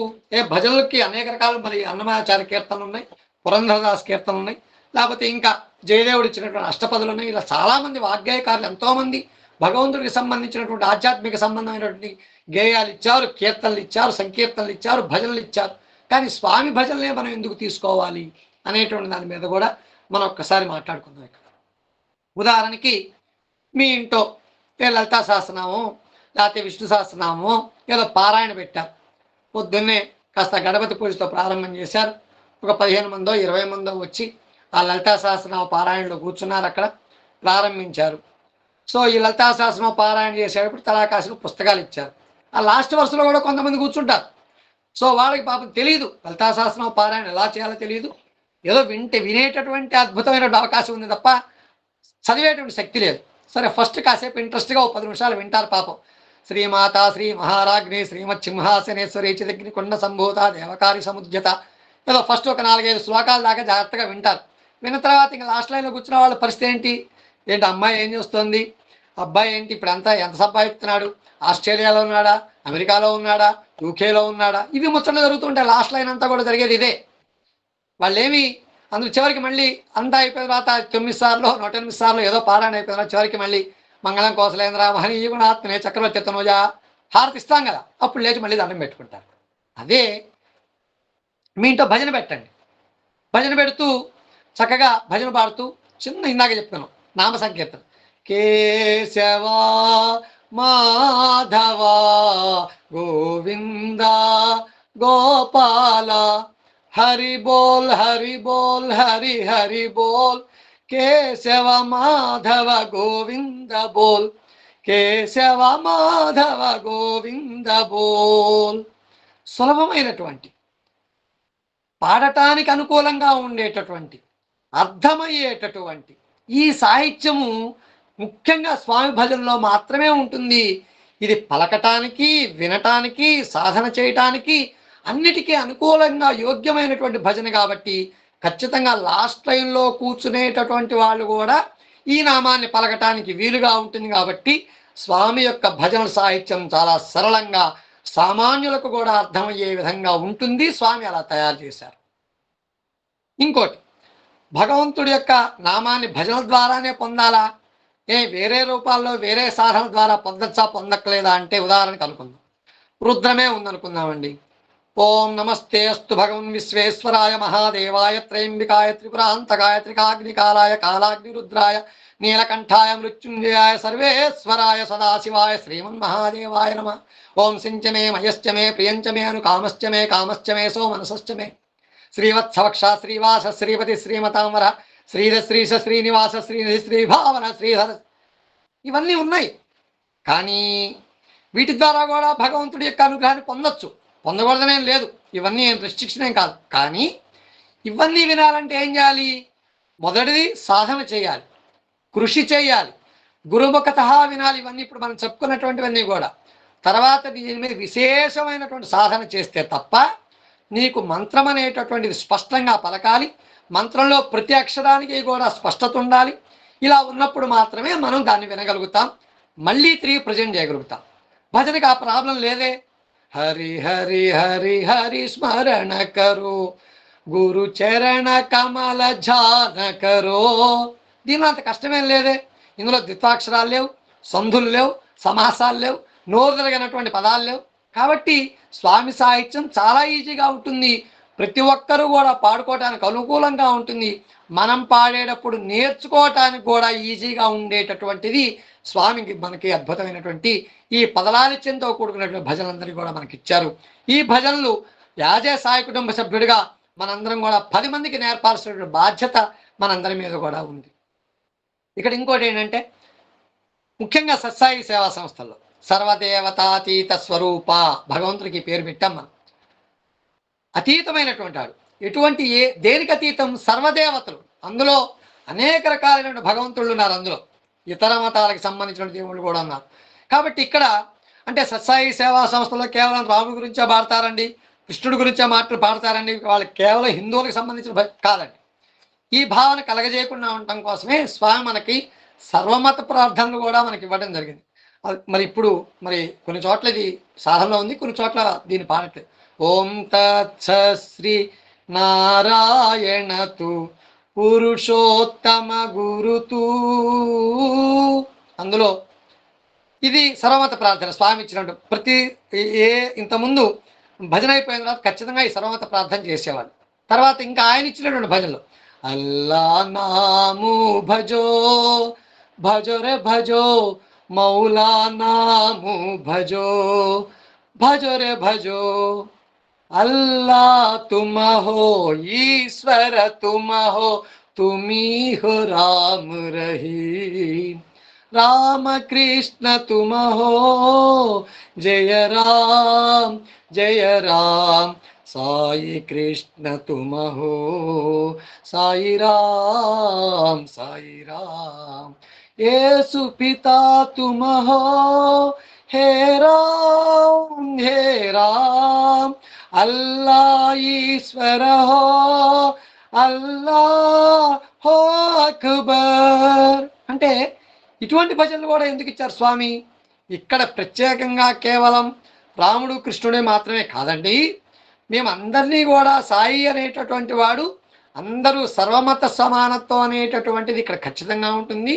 ఇక్కడ ఎవరిని కూడా ఏ విధమైనటువంటి మనస్తాపాలకు గురి చేసే విధంగా ఇక్కడ భజనలు ఉండవు అని చెప్పడం కోసం స్వామి సర్వమత ప్రార్థనలు, సర్వమత సామరస్యానికి సంబంధించినటువంటి భజనలు ఇచ్చారు. అదేవిధంగా పుట్టపర్తి ప్రశాంత నిలయంలో కూడా అదే విధమైనటువంటి పద్ధతి నడుస్తోంది. ప్రపంచవ్యాప్తంగా ఉండేటటువంటి 200 దేశాల్లో కూడా ఈ విధమైనటువంటి మత సామరస్యానికి సంబంధించినటువంటి ఐక్యతతోనే స్వామి సేవా కార్యక్రమాలు, స్వామి యొక్క ఆధ్యాత్మిక కార్యక్రమాలు జరుగుతున్నాయి.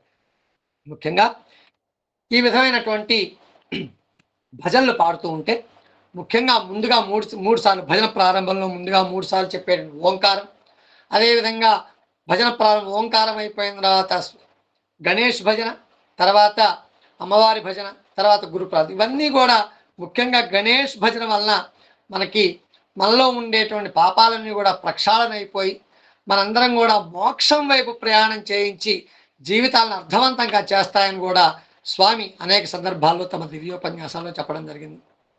ముఖ్యంగా స్వామివారి బోధన ప్రకారం స్వామివారు పాడే భజన సాహిత్యం చాలా సరళంగా ఉంటుంది, మనం చెప్పుకున్నాం. ఇంకోటి ఏంటంటే ముఖ్యంగా మనందరం కూడా కలియుగంలో ఉన్నాం కాబట్టి మనకి రాముడే భాషలో మాట్లాడేది తెలియదు, కృష్ణుడే భాషలో మాట్లాడేది తెలియదు. అదేవిధంగా ఇంకాస్త ఈ సమకాలీకులు మాట్లాడితే ఏదో షిరిడి సాయి కాస్త చూసిన వాళ్ళు ఉన్నారు, చూడని వాళ్ళు ఉన్నారు. ఆయన కూడా అప్పుడప్పుడు ఏ భాషలో మాట్లాడడం కూడా మనకి పరిపూర్ణమైనటువంటి అవగాహన లేదు.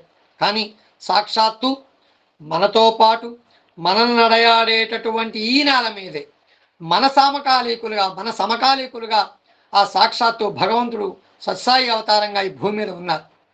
ఆయన మన జీవితాలను బాగు చేయటానికి, మనందరినీ కూడా ఆధ్యాత్మిక ఉన్నతమైనటువంటి స్థితిలోకి తీసుకెళ్ళటానికి వారు చేయాల్సినటువంటి మ్యాక్సిమం కృషి వారు చేశారు. ఆ కృషిని మనం ఎంతవరకు లాభం పొందామనేటటువంటిది మనల్ని మనం క్వశ్చన్ వేసుకోవాలి ఇక్కడ. అయితే మనం మాట్లాడిన భాష మాట్లాడారు. ఇంకోటి చూడండి, లలితా సహస్రనామం ఎవరు లలితాదేవి చెప్పలేదు, విష్ణు సహస్రనామం ఎక్కడా కూడా విష్ణు నారాయణ ఎక్కడా చెప్పలేదు, రుద్రం నమకం చమకం ఇట్లాంటివన్నీ కూడా ఎవరు కూడా ఏ దేవుని అయితే కీర్తిస్తున్నామో వాళ్ళెవరు చెప్పాల. అవన్నీ ఎవరు ఋషిముఖత లేకపోతే వేదోక్తంగా ఇవన్నీ కూడా వచ్చినాయి. కానీ ఇక్కడ సాక్షాత్తు భగవత్ స్వరూపుడైనటువంటి శ్రీ స్వామి అనేక భజనలు తాను స్వయంగా పాడారు. ఇక్కడ అది తెలుసుకోవాల్సిన విషయం.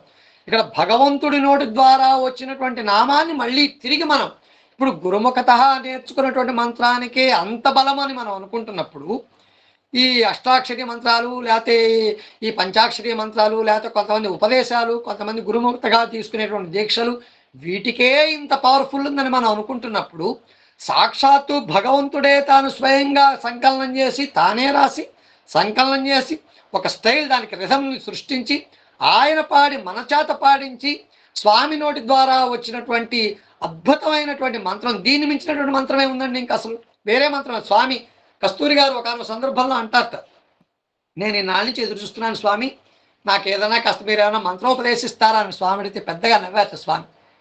నువ్వు ఇన్నాళ్ళు తెలుసుకుంది ఇదేనా, ఓం శ్రీ సాయిరాం కన్నా మించిన మంత్రం ఏముందని స్వామి చెప్పడం జరిగింది.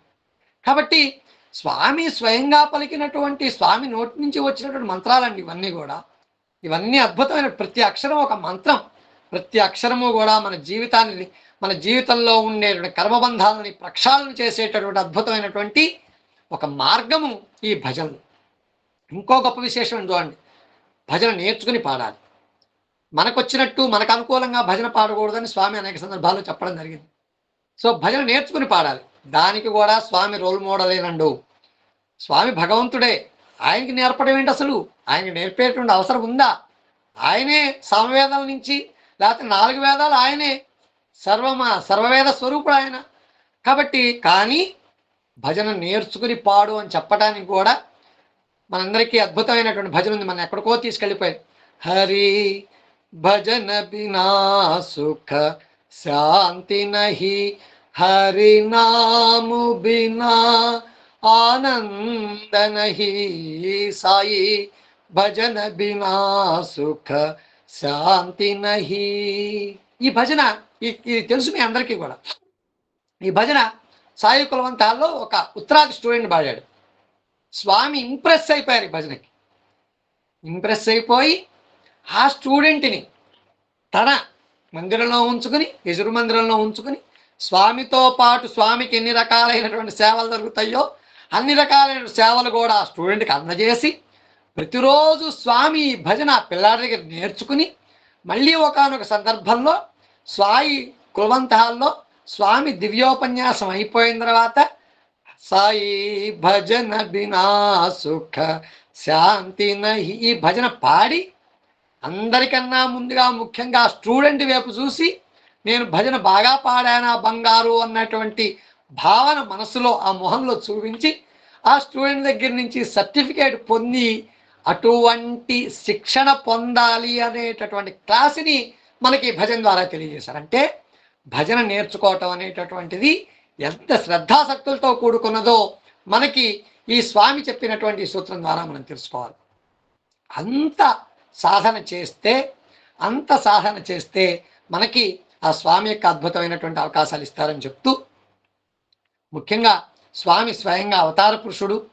ఆ అవతార పురుషు యొక్క నామస్మరణ చేసినప్పుడు ఏ ప్రదేశంలో అయితే మనం ఈ సంకీర్తన చేస్తున్నామో ఆ వాతావరణం అంతా దైవిక శక్తితో నిండిపోతుంది. ఆ దైవిక శక్తితో నిండిపోయినటువంటి ప్రదేశంలో మనం కనుక ఉన్నట్టయితే మనకి ఖచ్చితంగా మానసికమైనటువంటి, శారీరకమైనటువంటి ఆరోగ్యాన్ని కలగజేస్తుందని చెప్తూ, ఈ నామస్మరణ అనేటటువంటిది మన జీవితంలో అందరం కూడా మనం చక్కగా సాధన చేసుకుంటూ స్వామివారి యొక్క దివ్యమైన పరిపూర్ణమైనటువంటి అనుగ్రహ ఆశీస్సులు పొందాలని కోరుకుంటూ, మనందరికీ స్వామి ఇంట వెంట జంట కంట ఉండి స్వామి మనందరి జీవితాల్లో ఈ ఉన్న స్థితి నుంచి, ఆధ్యాత్మిక పరంగా ఉన్న స్థితి నుంచి ఉన్నత స్థితికి తీసుకువెళ్ళటానికి స్వామి యొక్క ఆ హస్తాలు పట్టుకుని స్వామి పాదాలు పట్టుకుని మనం ఉండాలని భవసాగరు సే పారువుతారో సాయినాథ భగవా స్వస్తి ప్రజాభ్య పరిపాలయంతాం న్యాయేన మార్గేణ మహిం మహిషాః గోబ్రాహ్మణేభ్య శుభమస్తు నిత్యం సమస్తలోకాః సుఖినో భవంతు సమస్తలోకాః సుఖినో భవంతు సమస్తలోకాః సుఖినో భవంతు ఓం శాంతి శాంతి శాంతి సాయిరామ్.